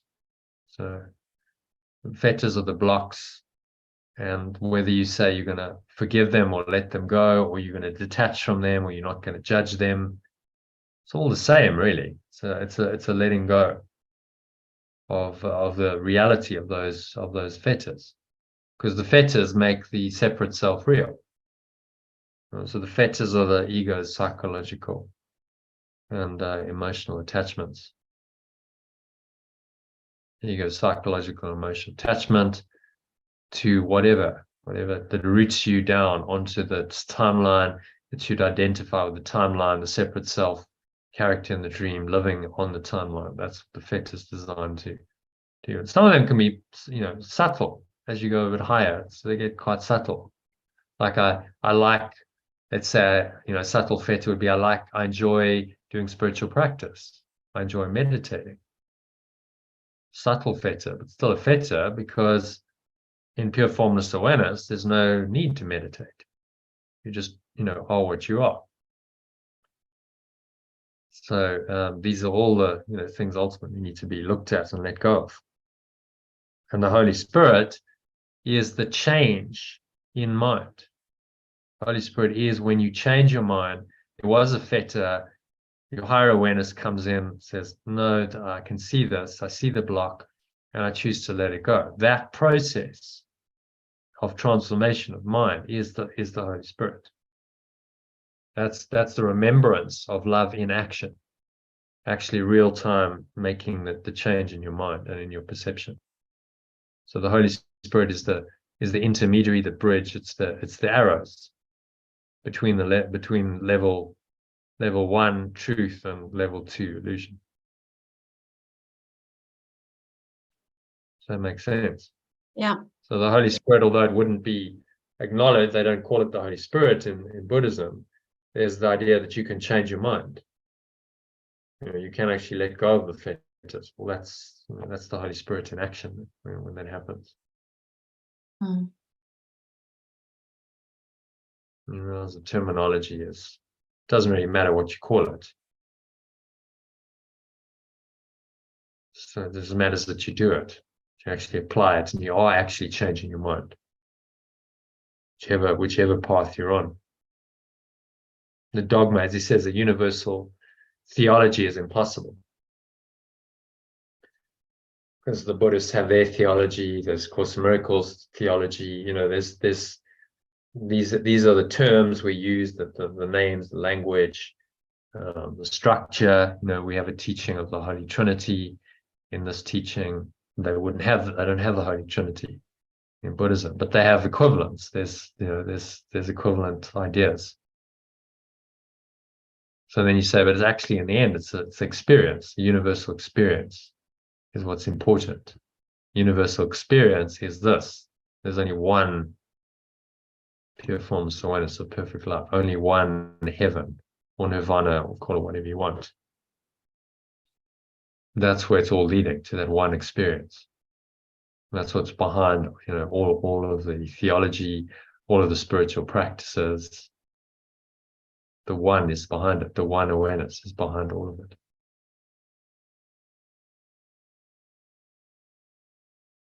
Okay, so where were we? I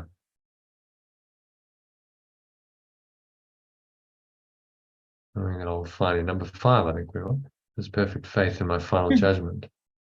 It has perfect faith in my final judgment because it knows that it will make it for me. To doubt this would be to doubt that its mission will be fulfilled. How is this possible when its mission is a pure formless awareness of perfect love?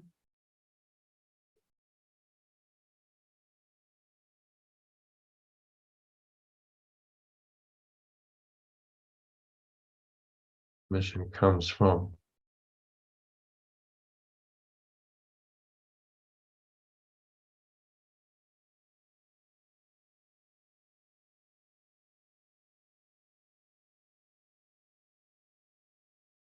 Okay, so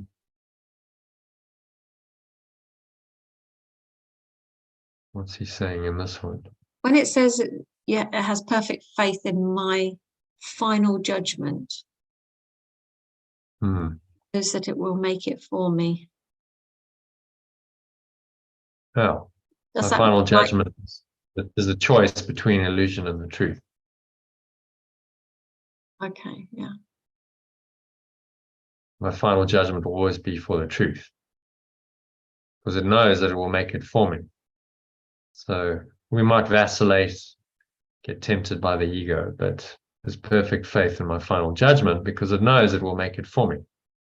That there will come a point where I'm ready to let it all go. And the remembrance of my original state will help me make that choice, that final choice to let go of the entire dream, let go of the character, let go of the dream. You know, the whole thing is done, over.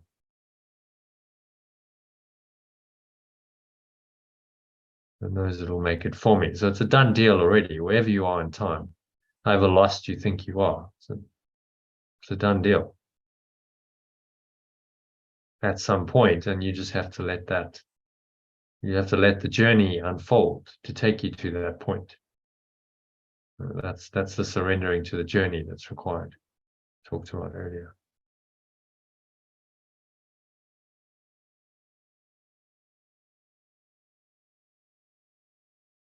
Okay, so you want to give any other comments on that?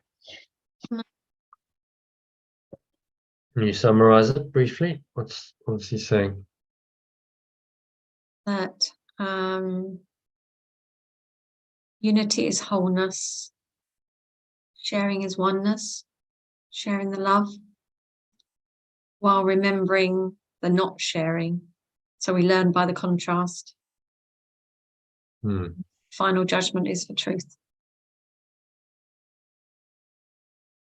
Yeah, and that it's a done deal. And I think he's giving us, like, well, you will make the right decision. You can't really screw this up, because the remembrance of perfect love is in you, and it will get stronger and stronger as you journey on this, and it's going to make that final judgment for you. Final judgment, the last judgment, he calls it at some point in the text, is the decision to be done with the whole illusion. Saying, okay, I'm letting that all go. It doesn't exist anymore.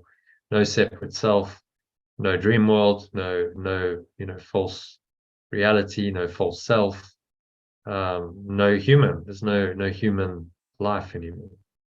Quite, that's the final judgment. But I choose to just return to my true awareness and just remain there eternally.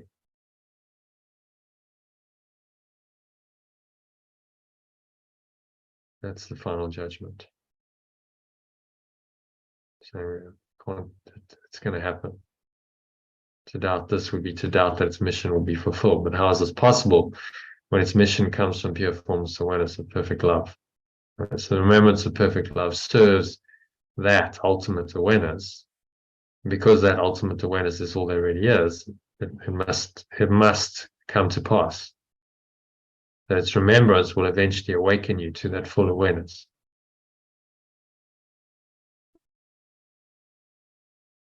It's a done deal, but you still have to allow the done deal to play out in your life. You see, that's the paradox of it. It's done already, but there's a process of allowing that to manifest. Even though it's already done. It's the paradox between being and doing, free will and destiny. Actually, there is no free will because it's a done deal. But the illusion is that you can seem to delay it in time. So you can choose to procrastinate and delay it by exercising your so-called free will, which is not really free then, it's actually deluded will, it's imprisoned will.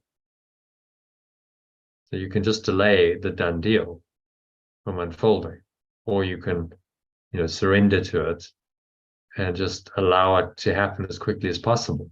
So, okay, well, I'm not going to delay, my journey anymore, as quickly as possible, because I don't want to suffer.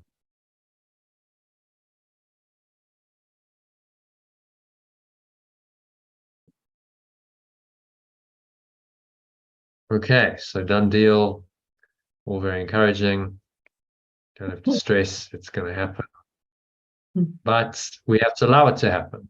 Our task is to continue to show up and be willing and allow and let go. Be willing to let go as and when we call to. Okay, number 5. Yeah.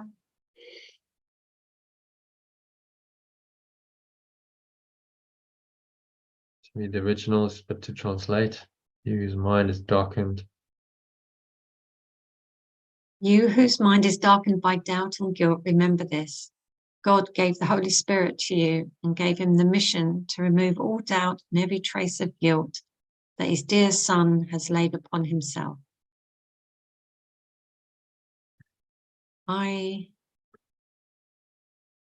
You whose mind is darkened, that my mind is darkened by doubt and guilt, and I remember this, that pure formless awareness of perfect love gave me the remembrance of perfect love.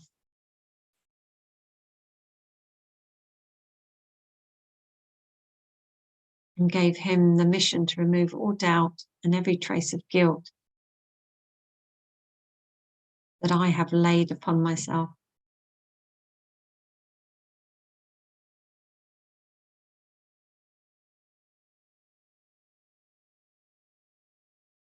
With the mission to remove all doubt and every trace of guilt.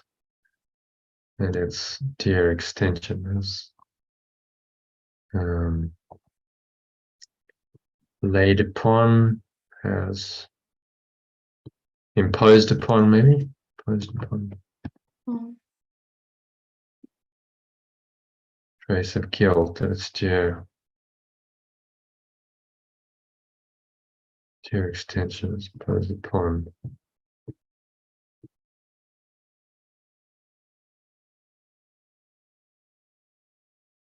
We said I, its dear extension.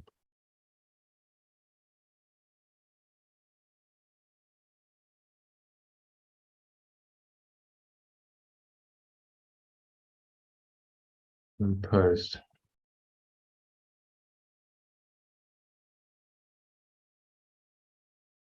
on myself. I've been doing it to myself. Yeah. It is impossible that this mission fail. Nothing can prevent what pure formless awareness of perfect love would have accomplished from accomplishment. No, don't get that one. Nothing can prevent what pure formless awareness of perfect love would have accomplished from accomplishment. What's that bit then? From accomplishment. Nothing can prevent what pure formless awareness of perfect love once accomplished. All right. From being accomplished. So all right, okay. It's because its will is the ultimate will, ultimate it's gonna happen. Awareness in the universe, it's gonna be accomplished. It might take seemingly a long time. And we can delay that accomplishment. We seemingly have free will, so we can choose to delay it, to deny it. But in the end, it's going to happen. The universal program of this universe is the highest calling is to oneness. That's the ultimate program. Return back to unity. And so that will be accomplished eventually. Every single mind that thinks it's separate will return to perfect oneness.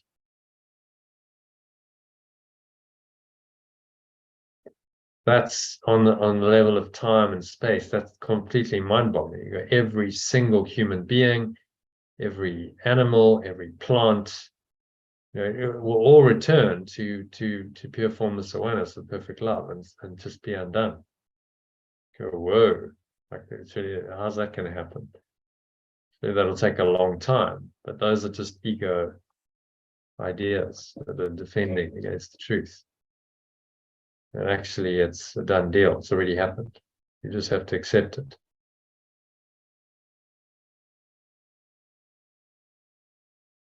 It's only your acceptance that's missing.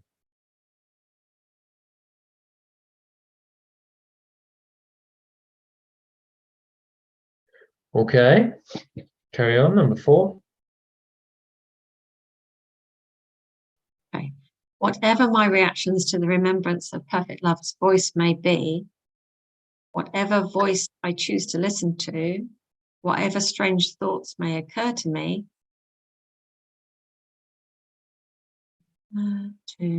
perfect love's will is done.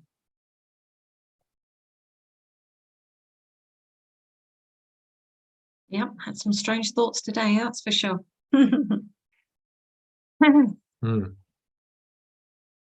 Whatever, so it's very comforting saying, yes, I know you're going to have strange thoughts because the ego is very strange.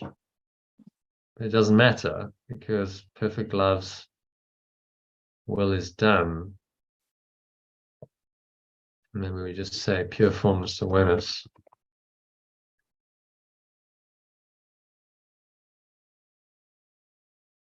Perfect love.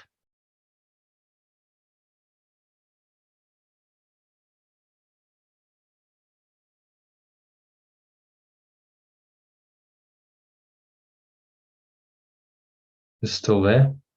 Pure formless awareness of perfect love.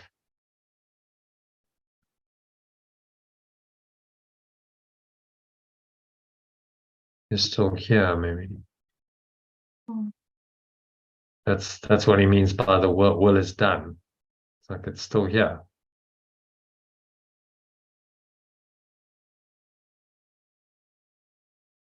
So you can never depart from that awareness entirely.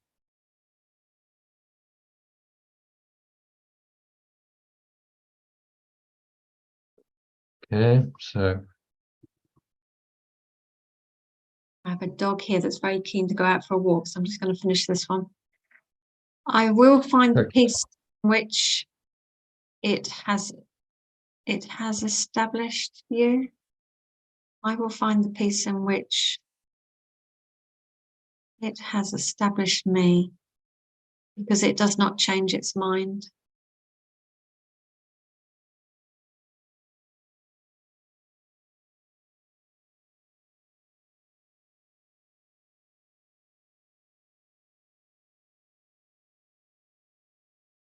It is invariable as the peace in which you dwell, and of which the remembrance of perfect love reminds me.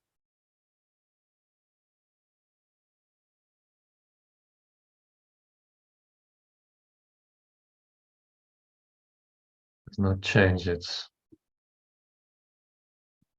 awareness. It is as invariable as the peace in which I dwell.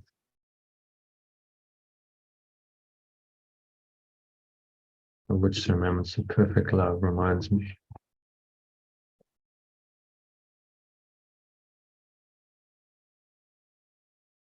So the peace and the awareness go hand in hand. The peace is just the experience. We call it peace, but it's just the experience of pure formless awareness. As we experience it, we call that peace.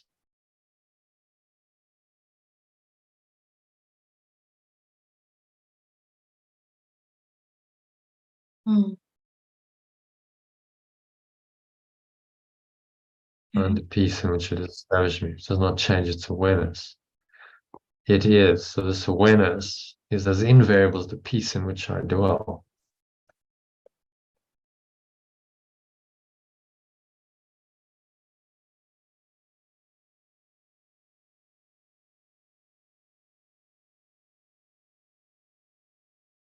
And of which the remembrance of perfect love reminds me. So the remembrance of perfect love reminds me of that state. Reminds me of my original state of awareness where there's just peace. Only this one single awareness, only peace. And the remembrance of perfect love reminds me and says, yeah, that's still the case. It actually still is reality. That's the truth. So ignore all these illusions you've invented, because the truth is still true. And that awareness and that peace has never really left you. It's still there. Just waiting for you to acknowledge it and to accept it.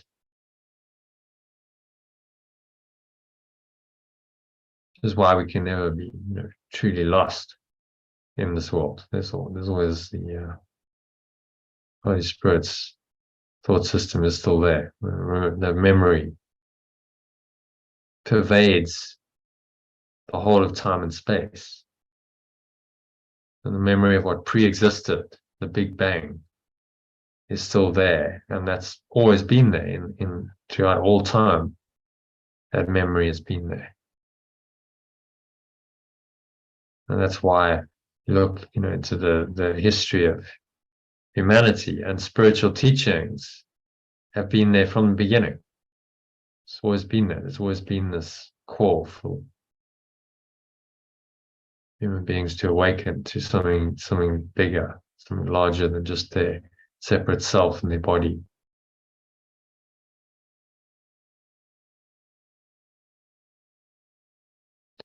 Okay, so to summarize that. Number 5, and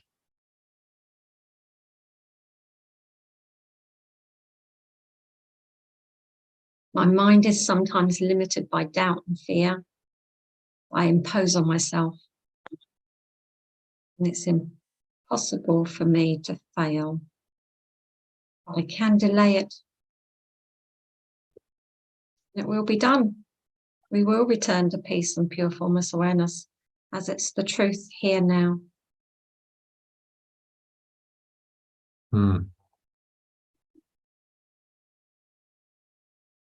Yeah, it's a done deal. You can't forget the truth. You just have to remember. Don't allow the ego's forgetting to come and intervene. Allow the Holy Spirit, the remembrance of perfect love, to guide every thought, every word, every action, so that you unfold more and more of this peace. You go more and more into the true awareness, pure formless awareness, the perfect love, the peace that it contains, which is one with it. And in that process, the ego is undone, because it cannot exist in pure formless awareness of perfect love and in this peace. So peace and the ego are antithetical. They can't stand peace. That's why it's created a world where there's no peace. Because peace undoes the ego. So a lot of people say, well, I just want to be peaceful, I just want to be happy. But they don't really. They can't stand deep peace and unlimited happiness, because their ego can't exist there. So they have to create some drama that disturbs their peace. And then they say, well, actually, it's not me. That's just happened to me. I'm the victim of the world. Why is this happening to me? But actually, the ego created it because they're terrified of the peace, terrified of the non-existent state that the ego is going to have to be in.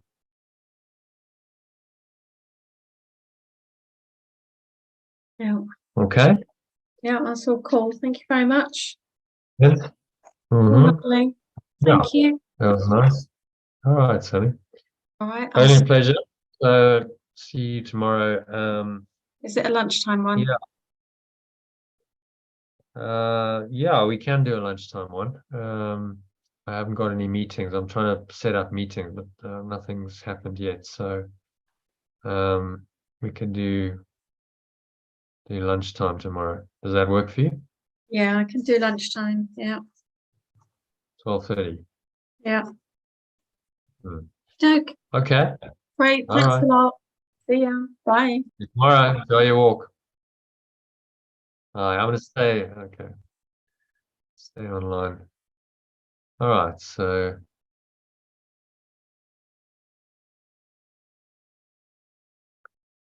let's finish this. We will not remember change and shift in the state of pure formless awareness. I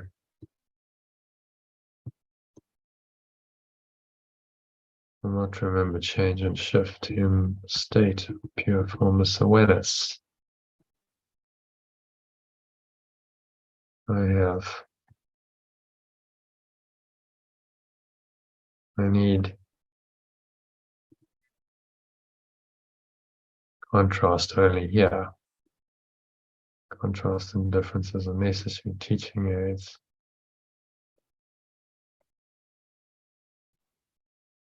And by them, I learn what to avoid and what to seek.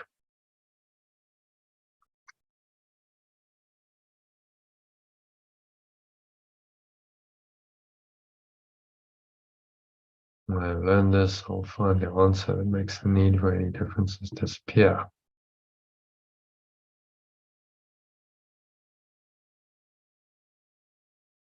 Truth comes of its own will and to its own.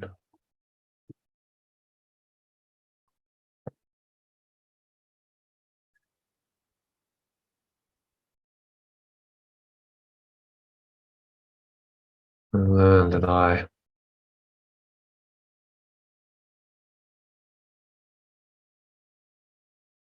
belong to truth.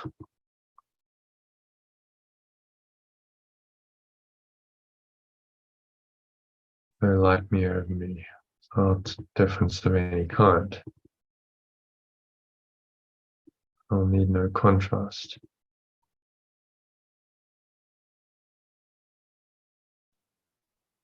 To help me realize that this is what I want, and only this.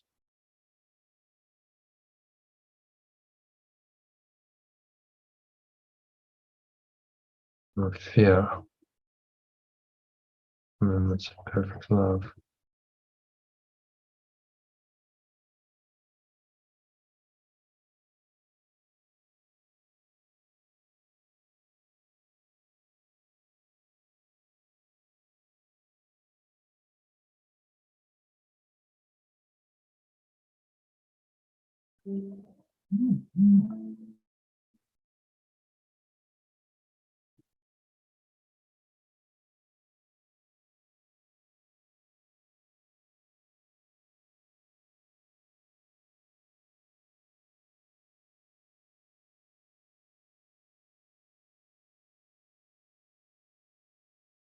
Awareness of perfect love.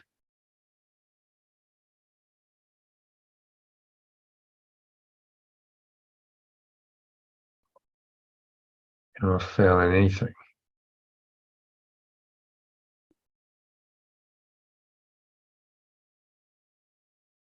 Yes, let's read that.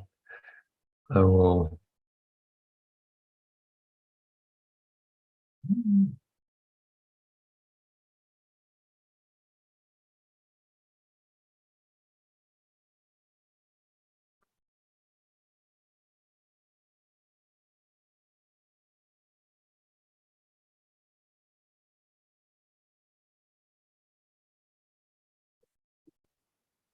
not remember change and shift in the state of pure formless awareness. Any contrast only here. Contrasts and differences are necessary teaching aids. For by them, I learn what to avoid and what to seek. When I've learned this, I'll find the answer that makes the need for any differences to disappear. Truth comes of its own will unto itself. Maybe it would be unto its own.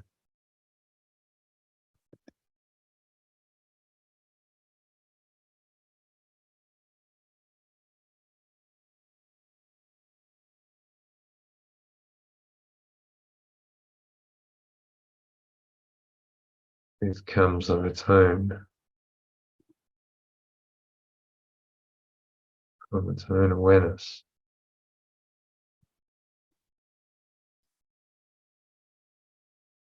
To itself. When I've learned that I belong to truth, will flow lightly over me without a difference of any kind. I will need no contrast to help me realize that this is what I want and only this.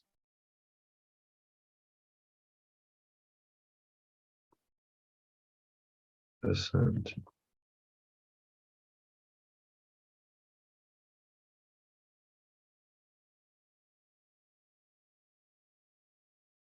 this and only this is what I want. Do not fear the remembrance of perfect love will fail,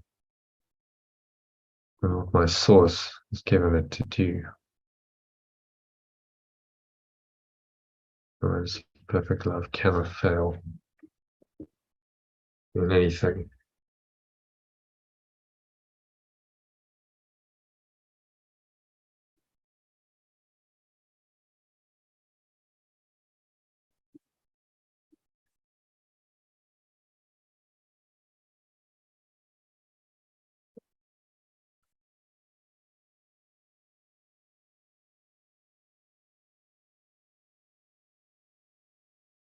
Pure formless awareness of perfect love cannot fail in anything. So what's he saying here? Just to summarize this.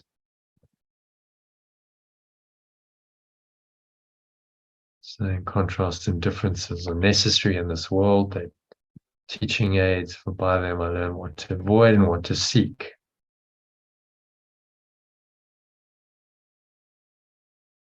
When I learn this, I'll find the answer. The need for any differences disappears. So we learn by contrast between the thought systems, and eventually it helps the thought system of truth to triumph and the ego to be undone. Learn that I belong to truth, it will flow lightly over me without a difference of any kind. And so we let go of the idea of differences, duality. I will need no contrast to help me realize that this and only this is what I want.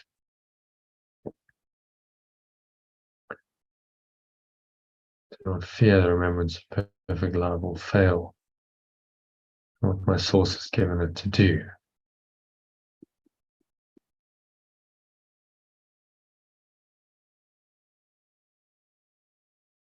Pure formless awareness of perfect love cannot fail in anything. So truth will happen. We learn by contrast, truth comes and restores our mind to the non-dual truth. And then the need for contrast and difference is over. That's what that paragraph's really saying. So moving swiftly on. Have faith in only this one thing.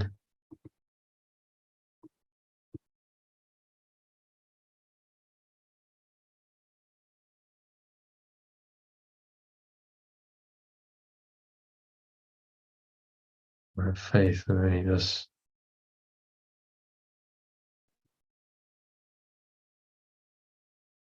one thing. And it will be sufficient. Pure formless awareness, perfect love. All I be in state of pure formless awareness. Nothing can keep me from it or it.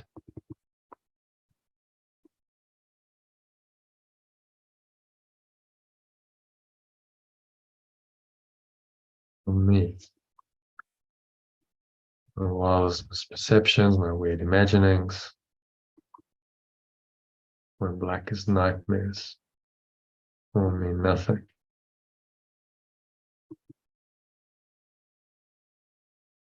And what prevailing is to peace, the formless awareness of perfect love. Rules for me.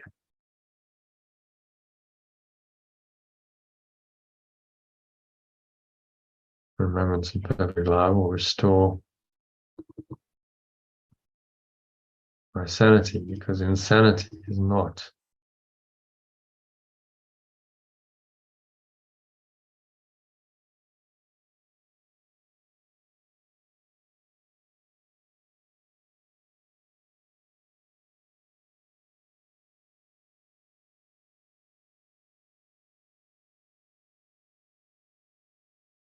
There's that too. Pure formless awareness of perfect love.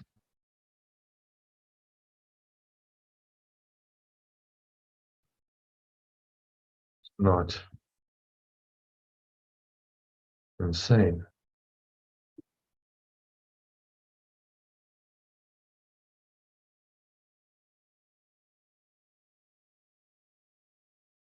That suffices it.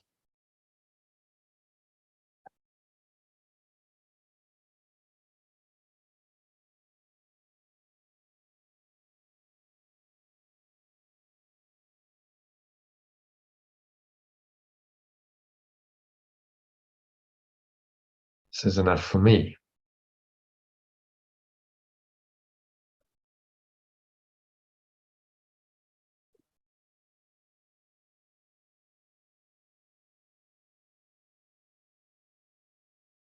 I might keep what pure formless awareness of perfect love would have removed.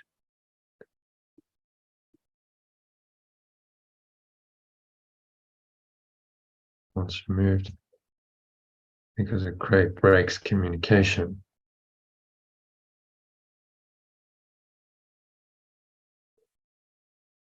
It's me.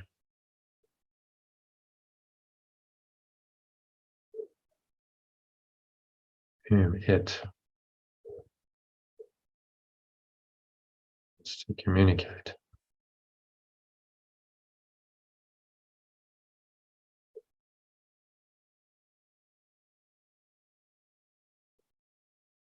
The voice will be heard.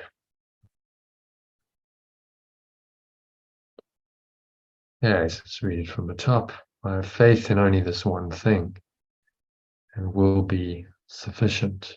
Pure formless awareness of perfect love wills I be in the state of pure formless awareness.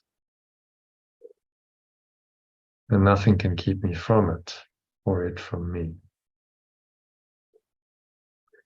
My wildest misperceptions, my weird imaginings, my blackest nightmares all mean nothing. They will not prevail against the peace pure formless awareness, perfect love wills for me.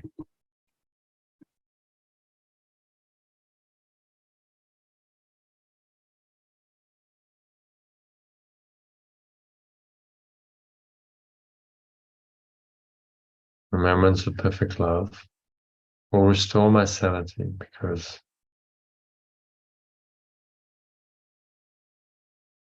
pure formless awareness of perfect love is not insane.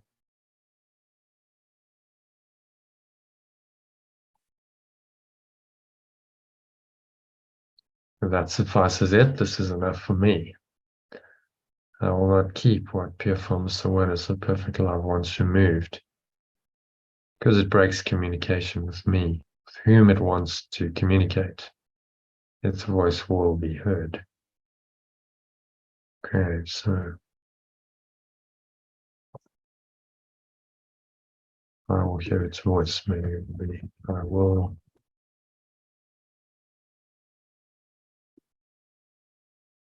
So I will hear its voice, inevitably.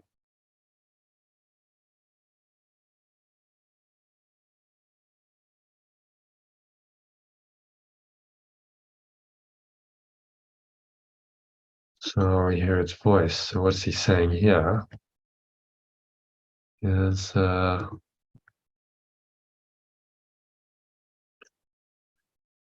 none of my wild imaginings, misperceptions, blackest nightmares, dreams mean anything. They all mean nothing.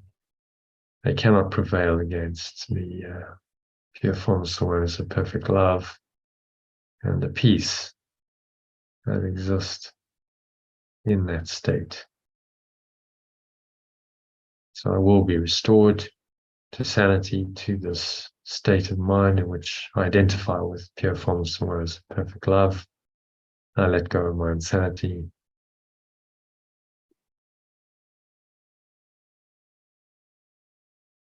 And the final point is that pure formless awareness of perfect love,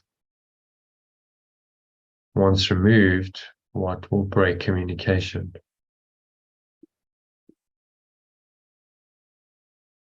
And it wants to communicate. It wants its awareness to be my whole awareness.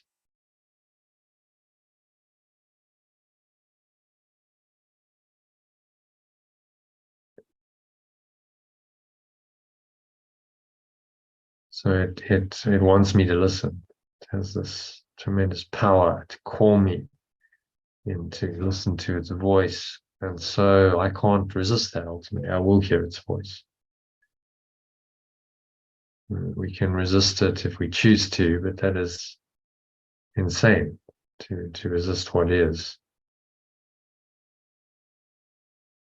It's the definition of insanity. Keep doing the same thing over and over again, resisting, fearing, and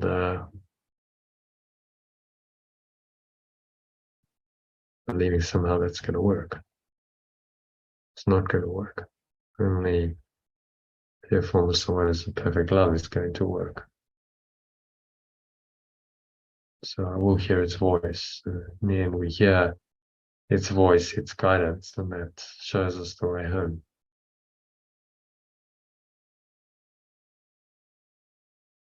Out of the dream back into truth.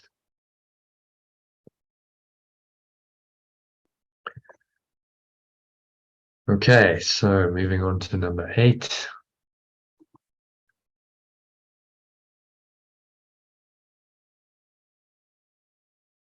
Communication link that God or pure formless awareness, perfect love itself.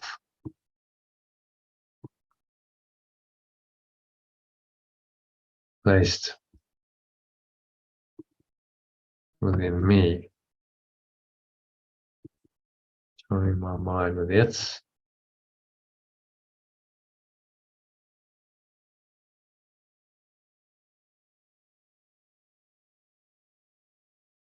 To join my mind.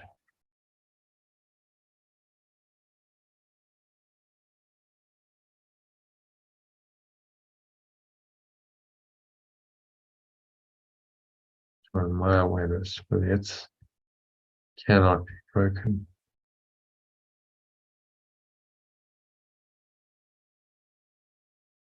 I may believe I want it broken.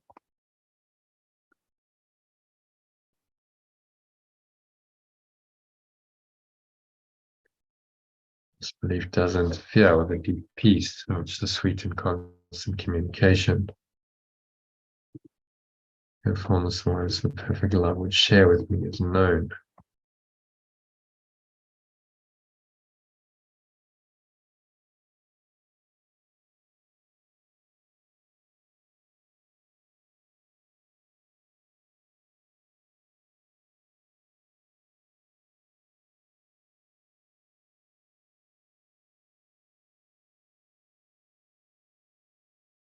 Those channels of reaching out cannot be wholly closed and separated.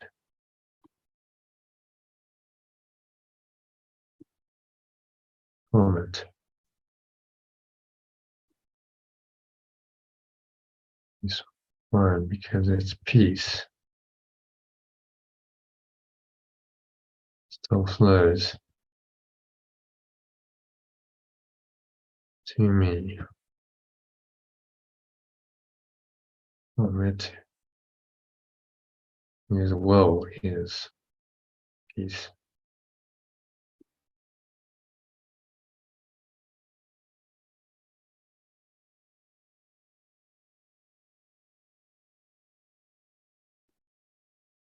I have it now. Moments of perfect love will teach me how to use it by extending it.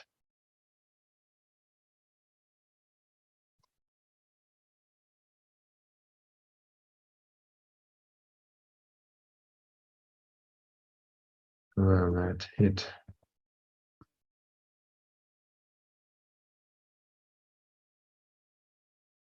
is in me. The formless awareness of perfect love willed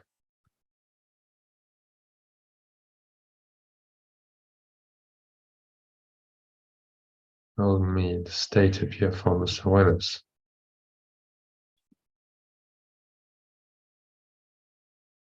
And will always will me nothing else.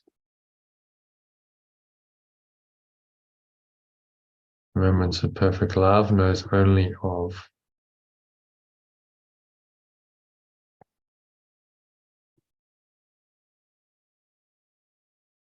its awareness. There's no chance. State of pure formless awareness.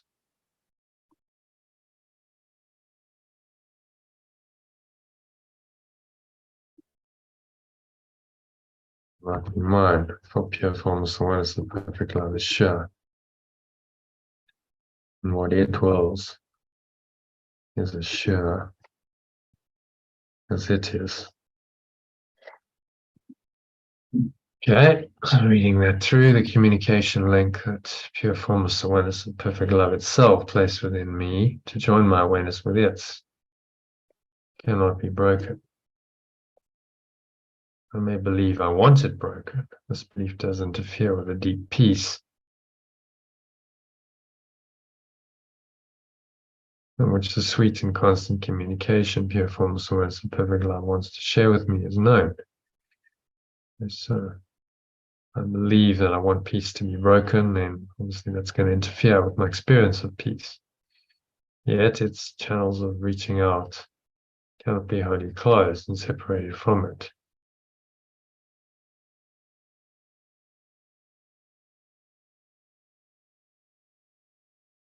So no matter how much we try and shut these channels down, we can't actually do that. Peace will be mine. Peace still flows to me from it, as well as peace.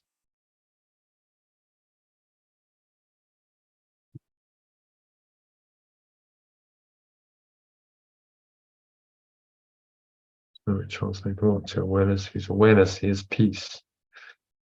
So I have it now. It's like claiming that peace now.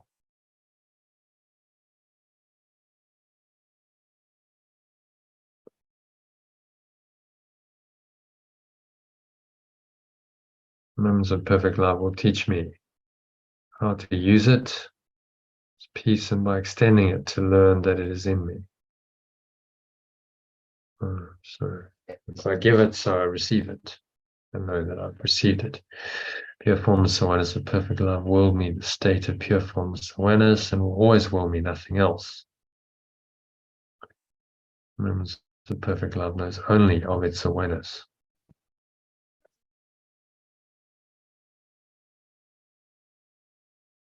There's no chance the state of pure formless awareness will not be mine.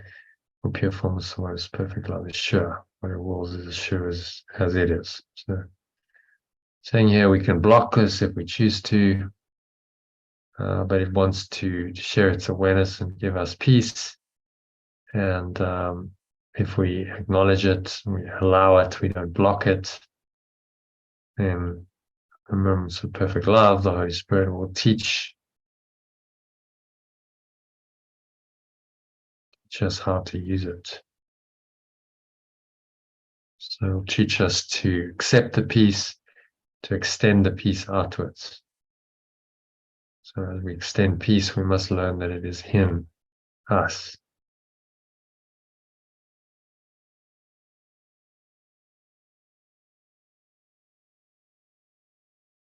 And this peace is our natural state and right. There's no chance that it won't be yours. Pure formless awareness of perfect love is sure. What it wills is as sure as it is. So it's just saying to us, it's a done deal. This is the nature of reality. You can't really deny that. So you think you can. In the end, your peace is a done deal.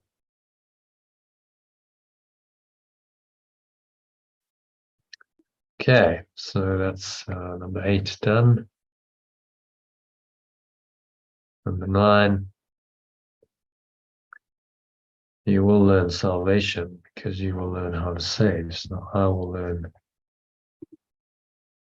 awakening. I will learn to awaken.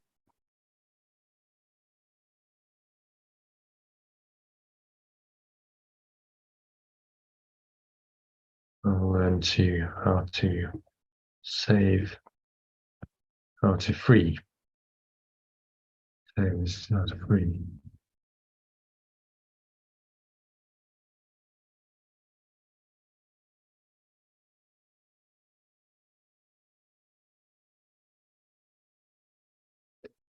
Will not be possible to exempt myself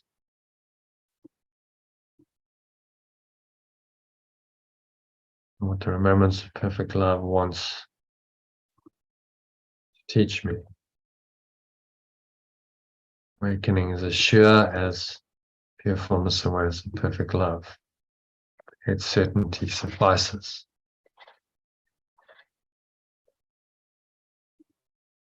Certainty is enough.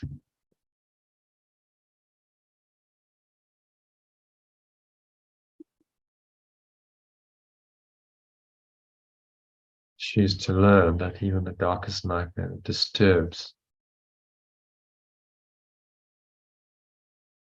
the mind of perfect love, sleeping extension,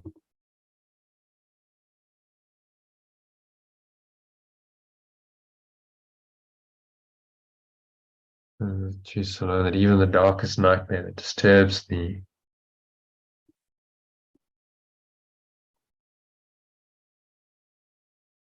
awareness of perfect love, sleeping extension, holds no power over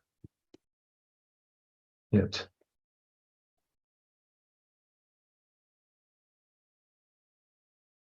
Over me, shall we say.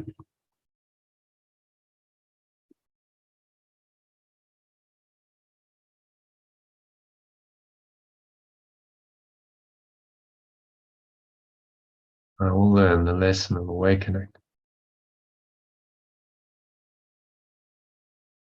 Your formless awareness of perfect love watches over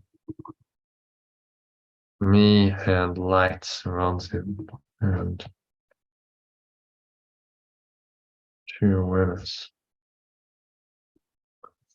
surrounds me.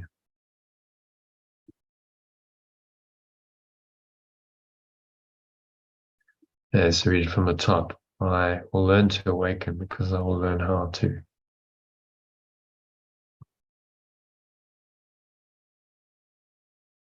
I'll learn how to free myself and others. It will not be possible to exempt myself.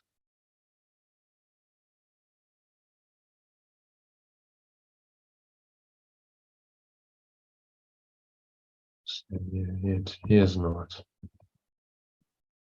possible to exempt myself from what the remembrance of perfect love wants to teach me. Awakening is as sure as pure formless awareness of perfect love.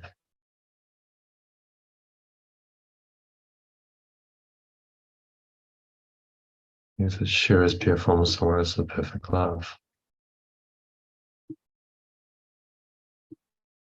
So because it exists, it's the only thing. Awakening to it must happen.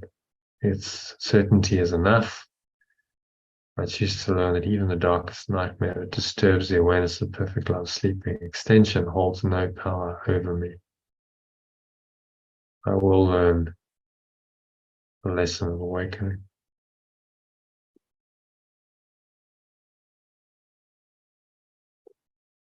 Your formless awareness of perfect love watches over me, and true awareness surrounds me. So what's he saying here? It doesn't matter what my delusions are, my blackest nightmares, my crazy ideas and thoughts, that it's a done deal, that this true awareness is in my mind and that I will awaken to it.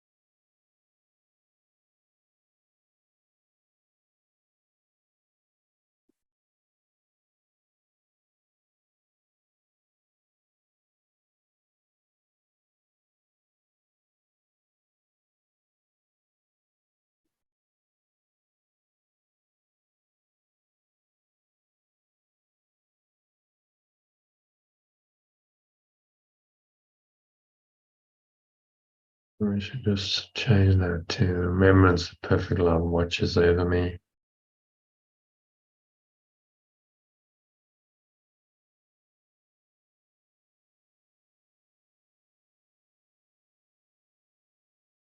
Remembrance of perfect love watches over me, and pure, formless awareness surrounds me.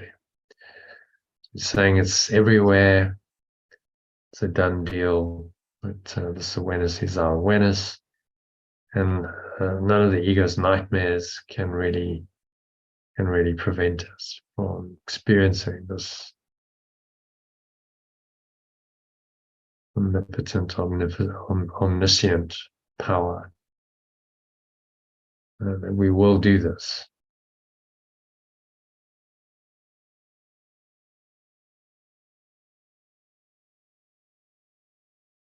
We will do this no matter what. And this remembrance of the state, perfect love is with us to guide us home.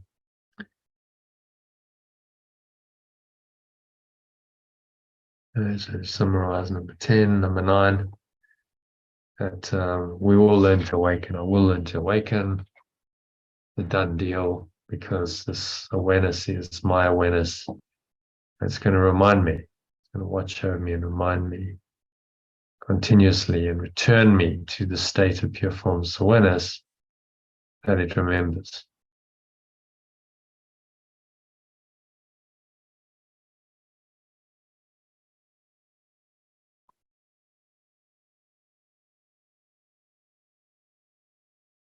Okay, moving swiftly on to number 10. Can God's Son, or perfect love's extension, lose himself in dreams? When pure formless awareness, or perfect love, is placed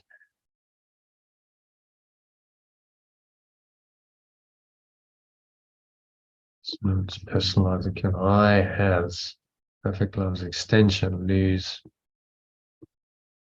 self in dreams when pure formless awareness, perfect love, is placed in me, the glad call to awaken? To awaken and be glad.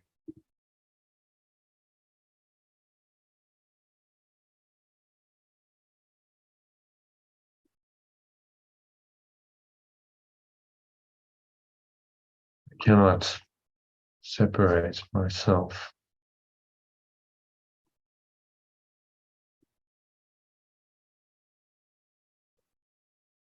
from what is in me. Sleep will not stand the call to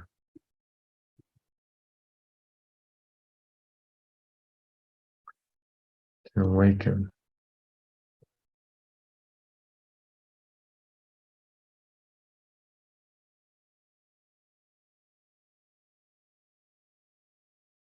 Mission of redemption. Awakening will be fulfilled as surely as the being, as the creation remained unchanged. So creation as being will remain unchanged throughout eternity. I do not have to know that state of pure formless awareness is mine to make it so.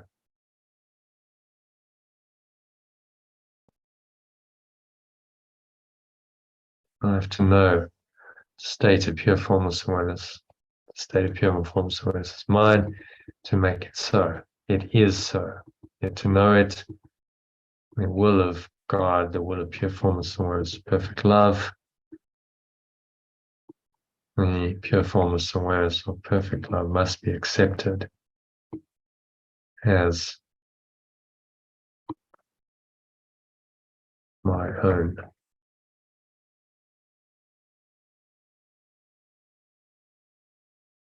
Awareness.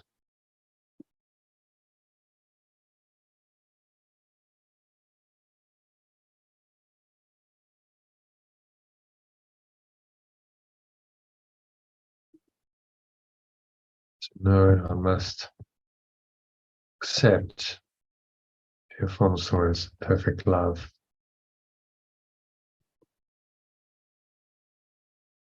as my own awareness. Okay, really true from the top. Can I, as perfect love's extension, lose myself in dreams when pure formless awareness of perfect love is placed within me, the glad call to awaken and be glad? Change glad to happy, the happy call to awaken.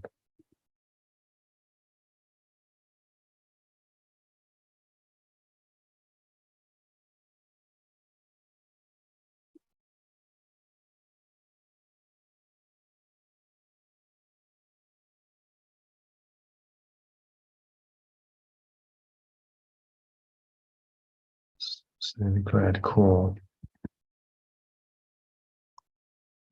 to awaken and be happy. I cannot separate myself from what is in me. Sleep will not withstand the call to awaken.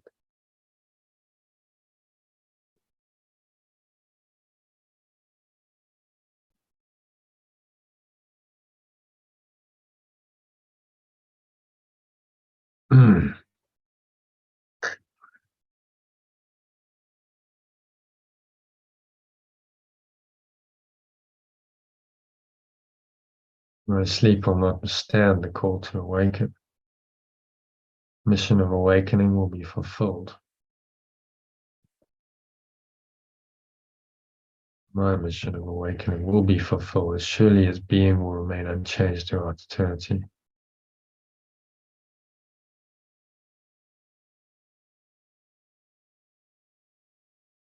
And I have to know the state of pure formless awareness is mine to make it so. It is so.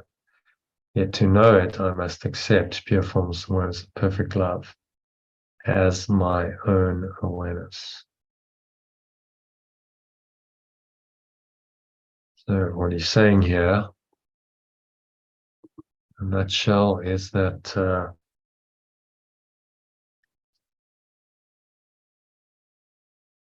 cannot lose myself in dreams. Can't really separate from what is within me. And my attempts to fall asleep and keep asleep will not withstand the call to awaken.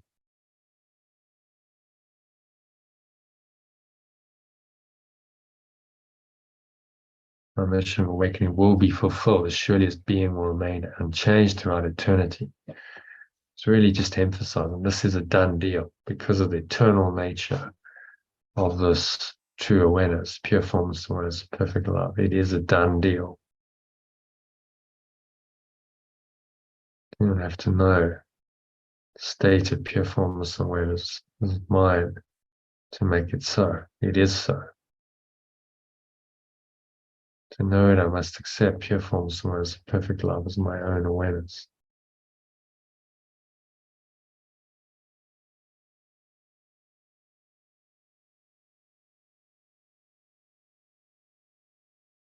So, the merging of the Father and the Son, extension of the source, put in alternative language. I must accept that that is the case, that I am one with this awareness. There is no separation. And then the dream is over. In that final unity, no dream is required.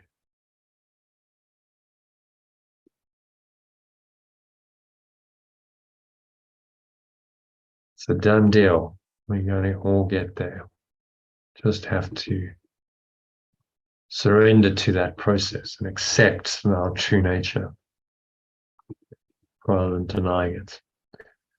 Okay, so last paragraph, I think. My Holy Spirit will undo for you everything you've learned. So moments of perfect love will undo for me everything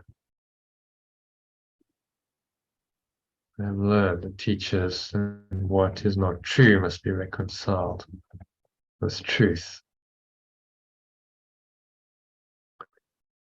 And this is a reconciliation of belief in separation.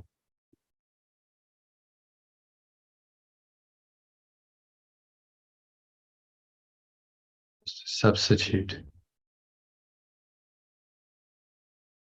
for my reconciliation to sanity and peace.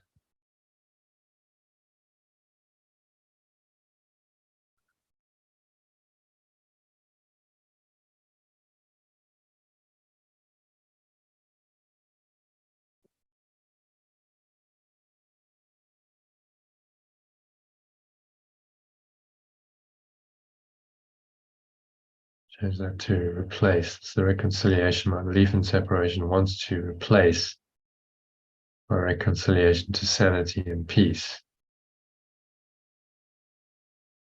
The remembrance of perfect love has a very different kind of reconciliation.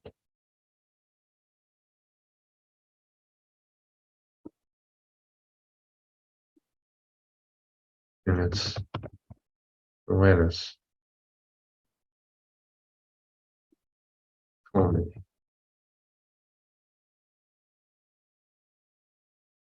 And what it will affect as surely as the belief in separation will not affect what it attempts.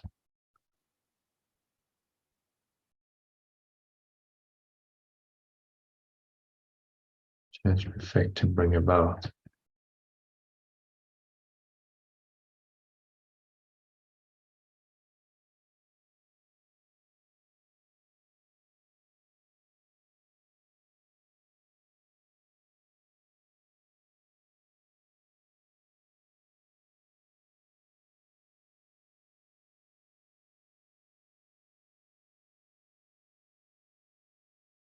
Not bring about what it attempts.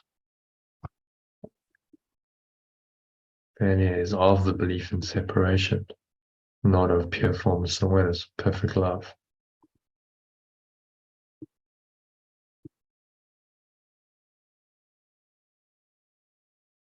And it comes from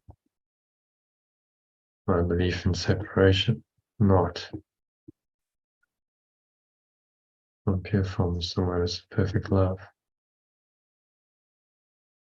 From it,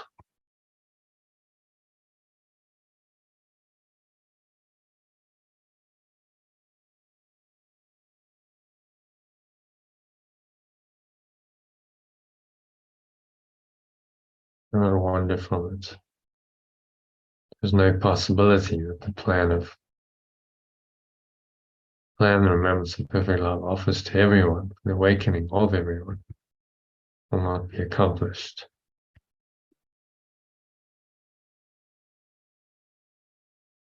Will not be perfectly accomplished.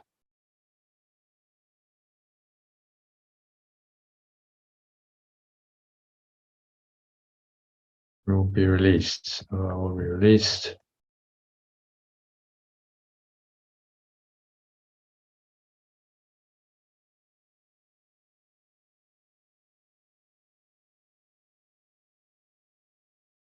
And I will not remember anything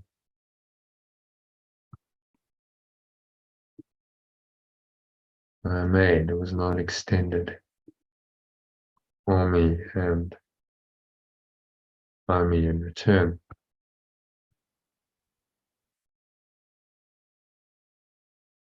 Well, how can I remember what was never true or not remember what has always been?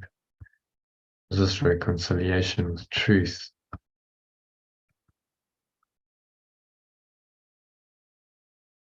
And only truth, in which the peace of pure formless awareness, peace of heaven lies.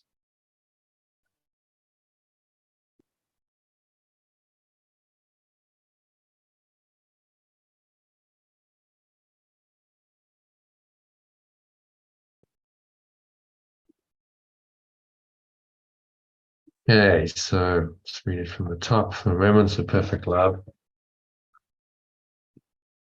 will undo for me everything I've learned. It teaches that what is not true must be reconciled with truth. This is a reconciliation. My belief in separation wants to replace my reconciliation to sanity and peace. Remembrance of perfect love is a very different kind of reconciliation. It's awareness for me, and what it will bring about as surely as my belief in separation will not bring about what it attempts. Failure comes from my belief in separation, not from pure formless awareness of perfect love. Cannot wander from it. And there's no possibility the plan and members of perfect love offers to everyone for the awakening of everyone.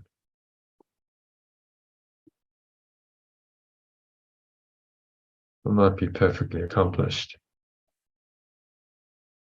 I will be released and I will not remember anything I made that was not extended for me and by me in return. Or how can I remember what was never true or not remember what has always been?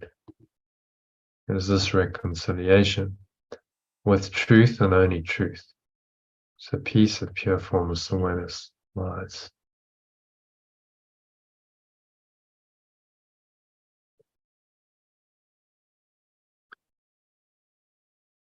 So what is he saying here? Saying that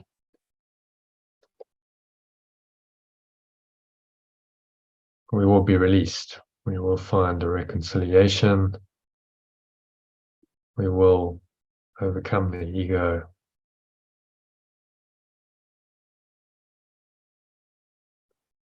All failure comes only from this false belief in separation.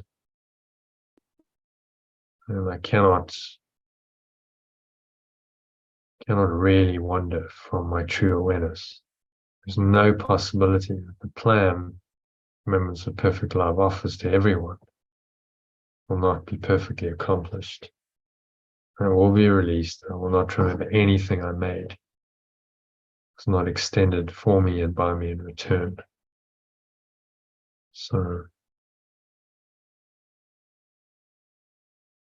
we'll find this deep peace, the peace of God. It's been called, it surpasses all understanding. I will merge my awareness with pure formless awareness of perfect love, which is the truth, and the truth will be done ultimately. And nothing the ego says or does can resist that.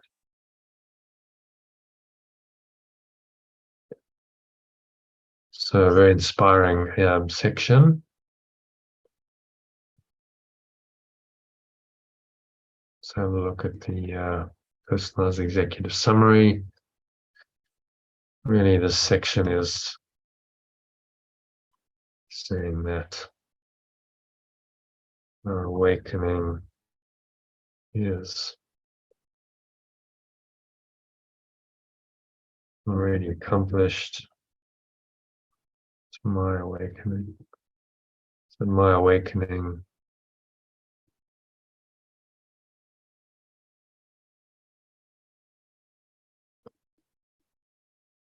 to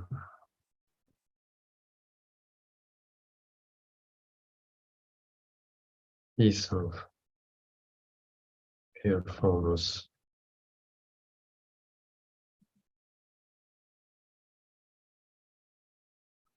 peace of the state of pure formless awareness, which is heaven.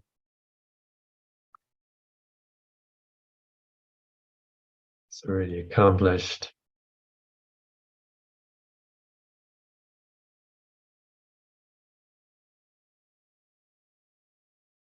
So it's already accomplished. Already accomplished. And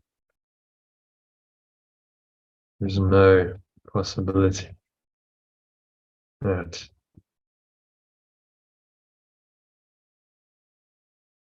my belief in separation can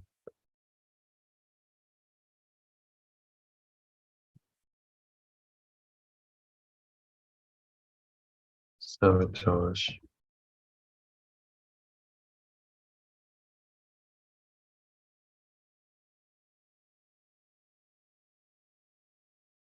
belief in separation, can sabotage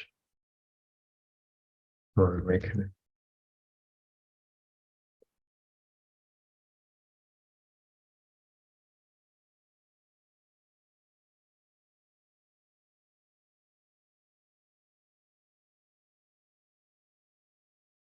I need only to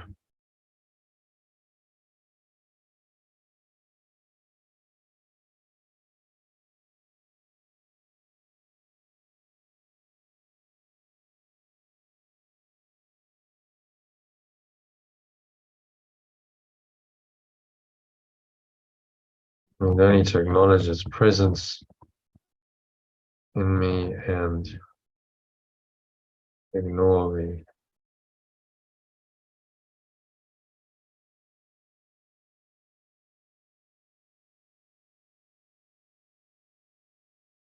insane concern.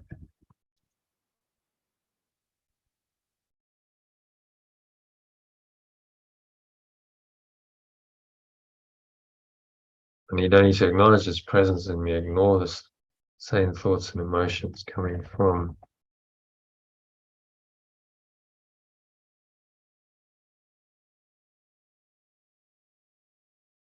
a belief in separation.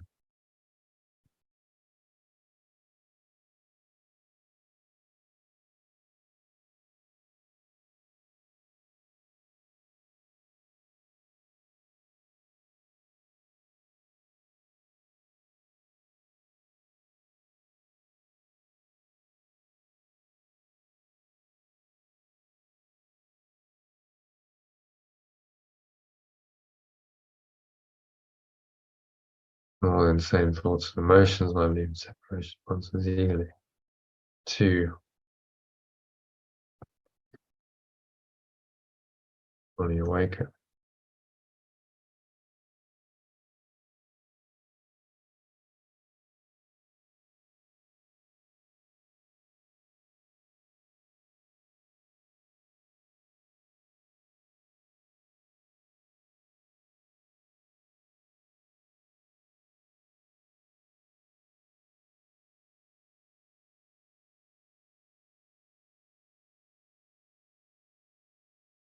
To fully awaken.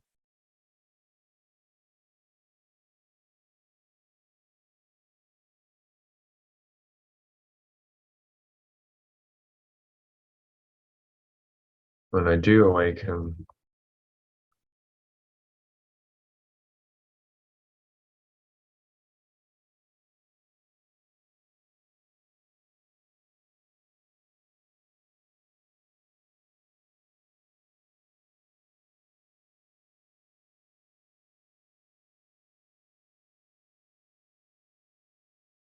there'll be no contradictions,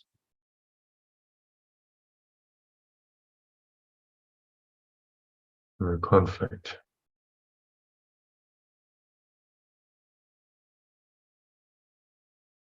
remaining in my mind, and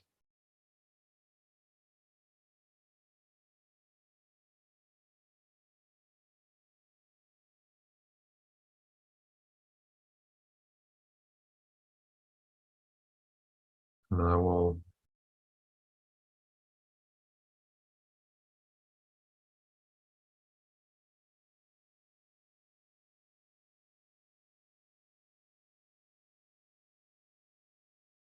remain in truth.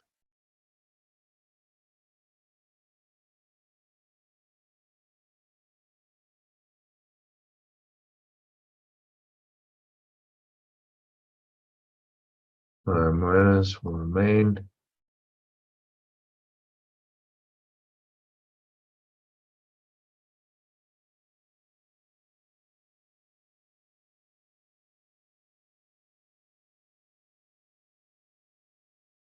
awareness will remain rooted in the peace,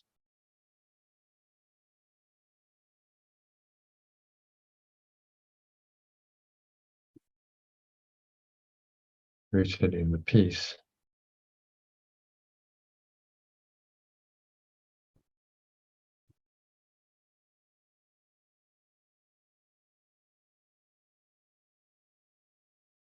Pure formless awareness is the ultimate truth. Okay, so this section is saying that my awakening to the peace of the state of pure formless awareness is already accomplished.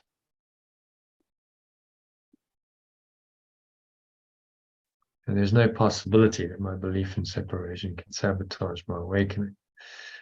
You don't need to acknowledge its presence in me, ignore the insane thoughts and emotions. My belief in separation sponsors eagerly to fully awaken. When I do awaken,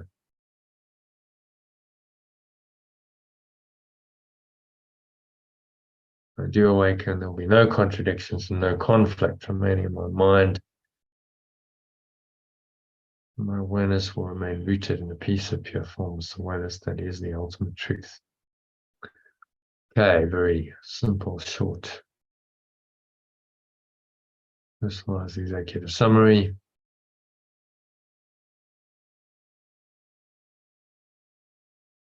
And I'll read that to you now. So I'll read this in a little mini meditation so that you can meditate on this and allow these profound words really to sink into your awareness. So I'll record that in a separate section, separate voice note. Okay, so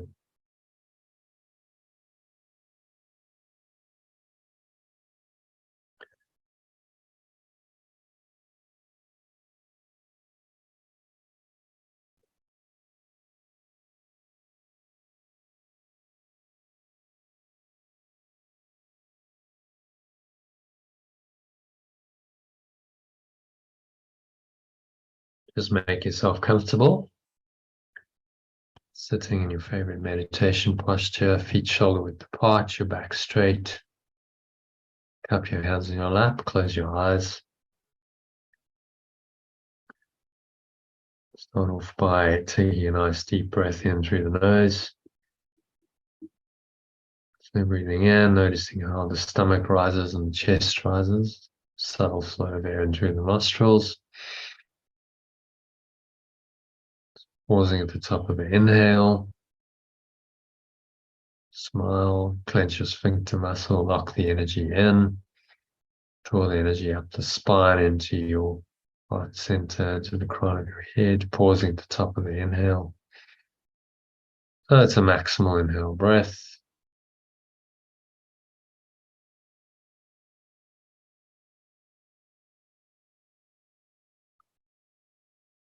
So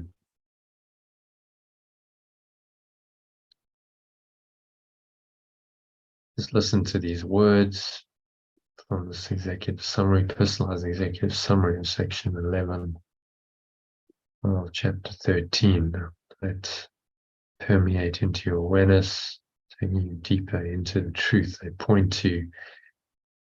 So you're going to breathe in and breathe out. Breathe in as I speak, and then exhale as you speak, and repeat the words after me. First, just exhale and the sense of letting go of any blocks, any resistance to the awareness of Love's presence, blowing it all away with the breeze of your breath. Allow the stomach into the spine, expel the last remaining air out. Just rest here, just deep peace and stillness.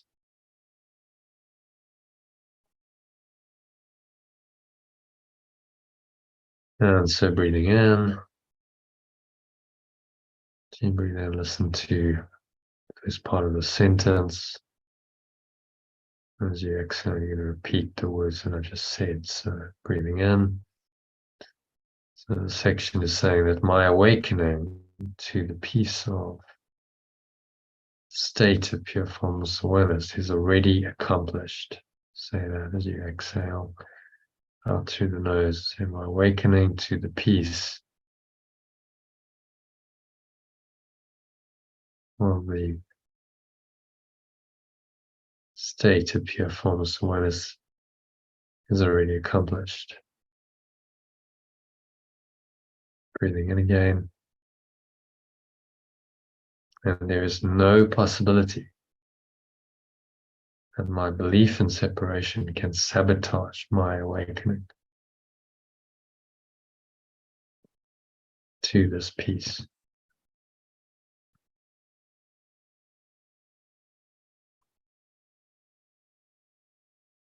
You exhale, say, and there is no possibility that my belief in separation can sabotage my awakening to this peace.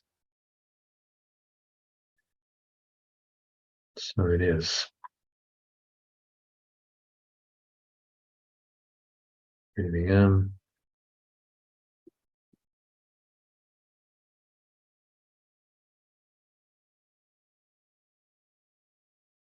I need only, as you inhale, I need only to acknowledge its presence in me. So acknowledge its presence now as you inhale. Allow this presence to infuse you. Every pore of your body, every cell, every part of your mind, every fiber of your being is infused in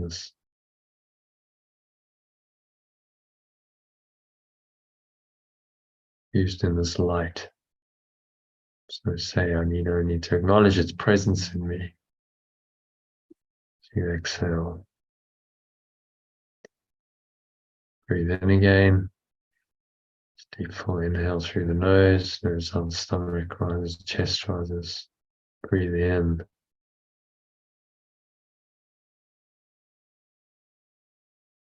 And listen as the next part of the sentence. So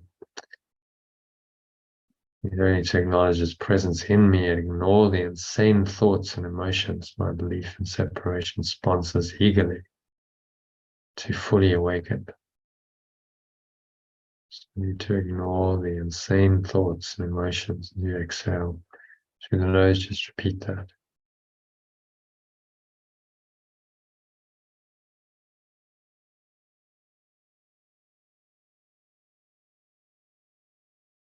You don't need to ignore these insane thoughts my belief in separation sponsors eagerly till fully awaken. Breathe in.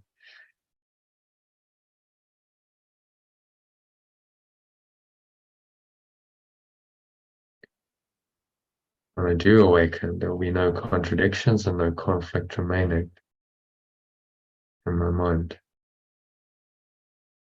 Exhale the truth of that.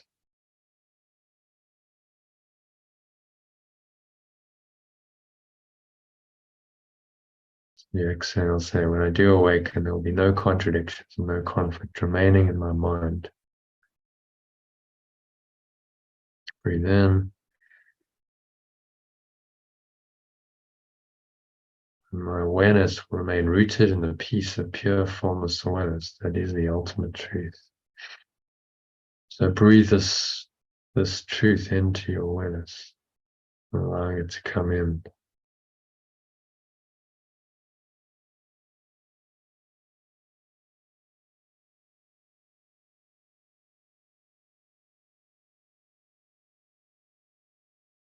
So there will be no contradictions and no conflict remaining in my mind. My awareness will remain rooted in the peace of pure formless awareness. That is the ultimate truth. Say that. My awareness will remain rooted in the peace of pure formless.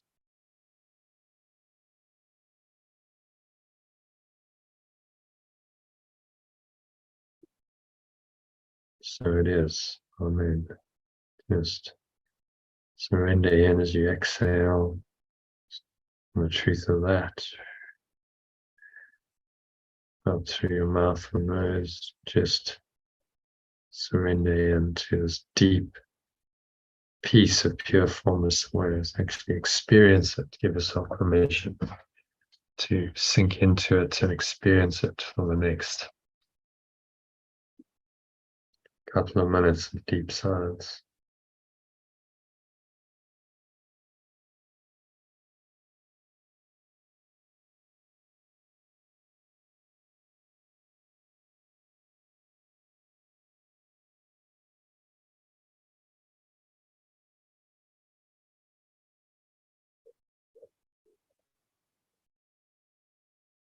Nowhere else to go, there's nothing else to do, nothing else to think about. Just breathe, relax, be still, and surrender in to the peace that surpasses all understanding. For the next couple of minutes of deep silence, just surrender into the pure formless awareness of perfect love that you truly are.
So if any thoughts, emotions come up, seem to disturb this deep peace in the ego's crazy ideas, she calls them blackest nightmares, weird imaginings, expectations, grievances, doubts, fears, and so on. Just look at them and be willing to let them go. Just exhale out. Let it all go with the help of your breath, blowing it all away to the nothingness that it really is. It's going, gone, and just surrender.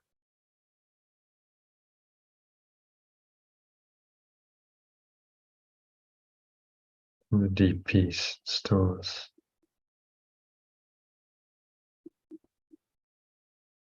Peace of pure formless awareness.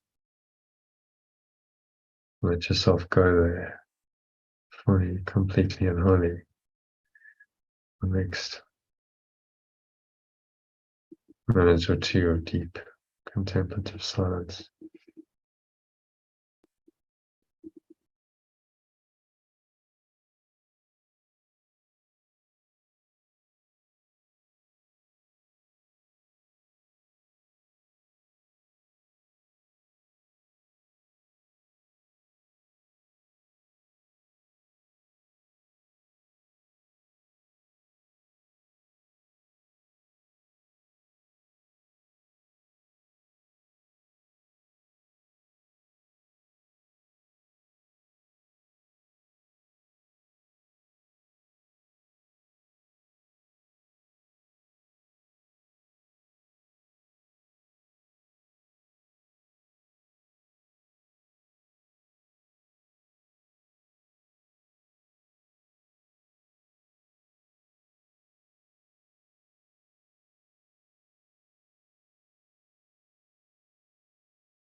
And so just gently coming back, this deep state, peace of God, it's been called. Peace of pure formless awareness that surpasses all understanding. And we come back into an awareness of the body and the breath and senses and the world. And on the count of three, you're going to open your eyes. So 1, it's breathing in, noticing how the stomach rises and the chest rises. Subtle flow of air in through the nostrils. Just pausing at the top of the inhale, smile.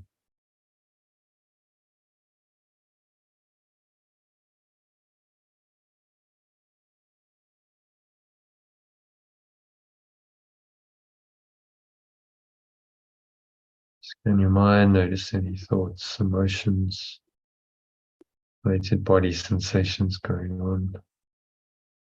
Just let them all go. Blow them all away with the breeze of your breath. Count of 2, exhale. Notice how the air flows out, chest and the stomach suck back in. And the energy you raised up, the crown of your head just subsides back down.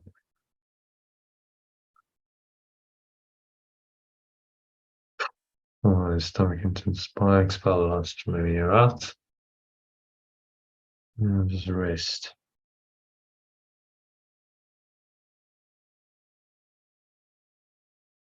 The gap between breaths is an opening into pure formless awareness. Perfect love. Allow that to open.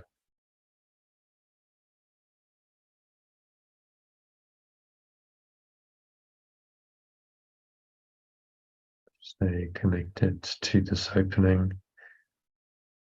This opening to this awareness, your true awareness, can guide you and direct you and heal you.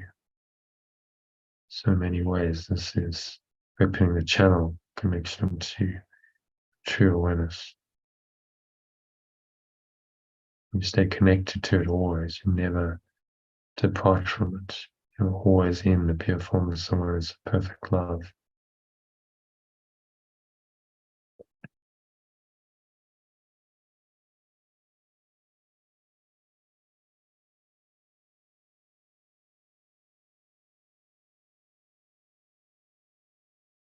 So it is said and so it is done. If you need to top yourself up with that presence, just do this. Do a breath break. Practice today's lesson. Or do that one more time before bed.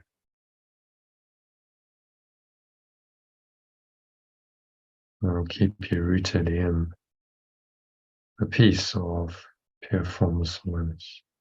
Just the peace of God. This pure formless awareness that surpasses all understanding. So now, count of 3, you're going to open your eyes. Just take a moment to look around. Noticing that this awareness is still there. When your eyes are open, awareness hasn't really changed. It's this deeper awareness in your mind.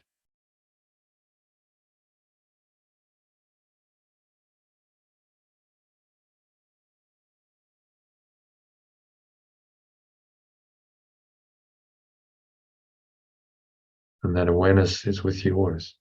You can never be without it. So your peace goes with you wherever you go. You're rooted in this awareness is the ultimate truth. And this is what will guide you. Connection to this awareness will guide you in all your thoughts, your words, and your actions. If you allow it to. You just have to tap in and listen.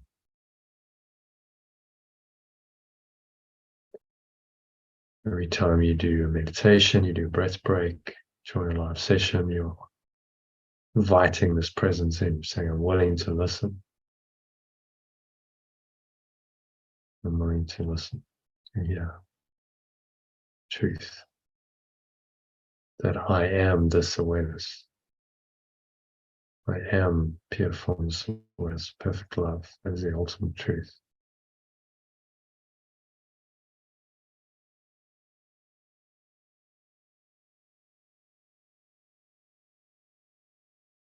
So just stay rooted in that truth, carry it with you into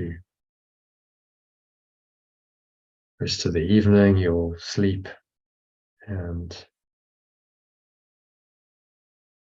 into the rest of the week. So it is said, and so it is done.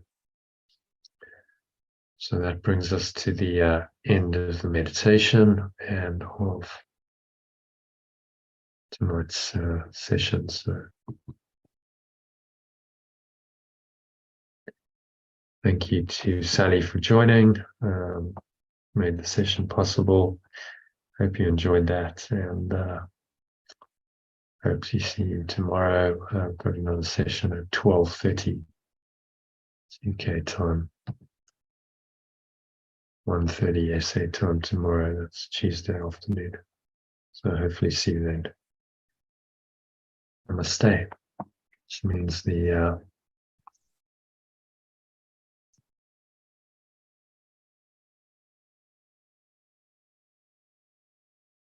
Pure formless awareness of perfect love in me acknowledges and honors that same pure formless awareness of perfect love in you.